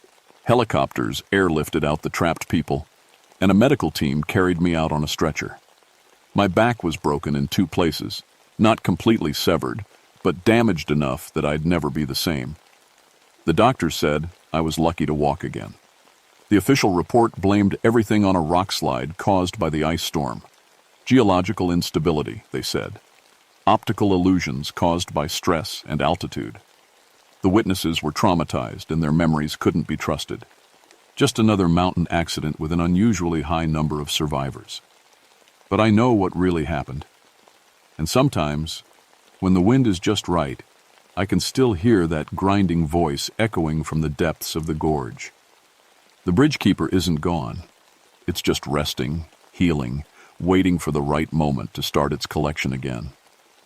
I retired from the ranger service 6 months later, my back never fully healed, and I developed a fear of heights that made rescue work impossible. But sometimes I'd drive out to the overlook and watch the gorge looking for signs of new bridges or impossible ledges. Last month, 3 climbers went missing in Table Rock. Their bodies were never found. The official explanation was equipment failure, but I know better. The bridgekeeper is awake again, and it's hungry. I've tried to warn people. But who would believe a story like this? So instead, I do what I can. I volunteer at the visitor center, telling people about the dangers of the gorge. I emphasize safety procedures and the importance of staying on marked trails. I can't tell them about the creature that lives in the stone, but I can try to keep them from attracting its attention. Because the Cherokee were right about one thing. There is a guardian watching over the stone bridges of Linville Gorge. It's ancient, it's patient, and it's always collecting. The only difference between now and then is that we've forgotten how to show it proper respect. And in a place like this, forgetting the old rules can get you killed. Every night I wake up in a cold sweat, feeling phantom stone beneath my feet, and hearing that grinding voice in my dreams. Some experiences change you forever, mark you in ways that never heal.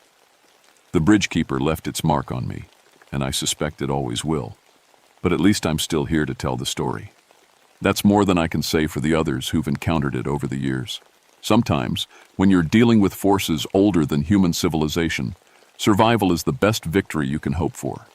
The gorge is still beautiful, still draws thousands of visitors every year. But now, when I look at those ancient quartzite cliffs, I don't just see stone.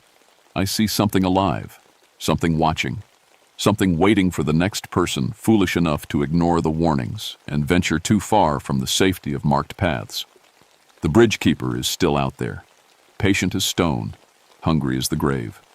And sooner or later, it will claim its next victim. Just make sure it isn't you.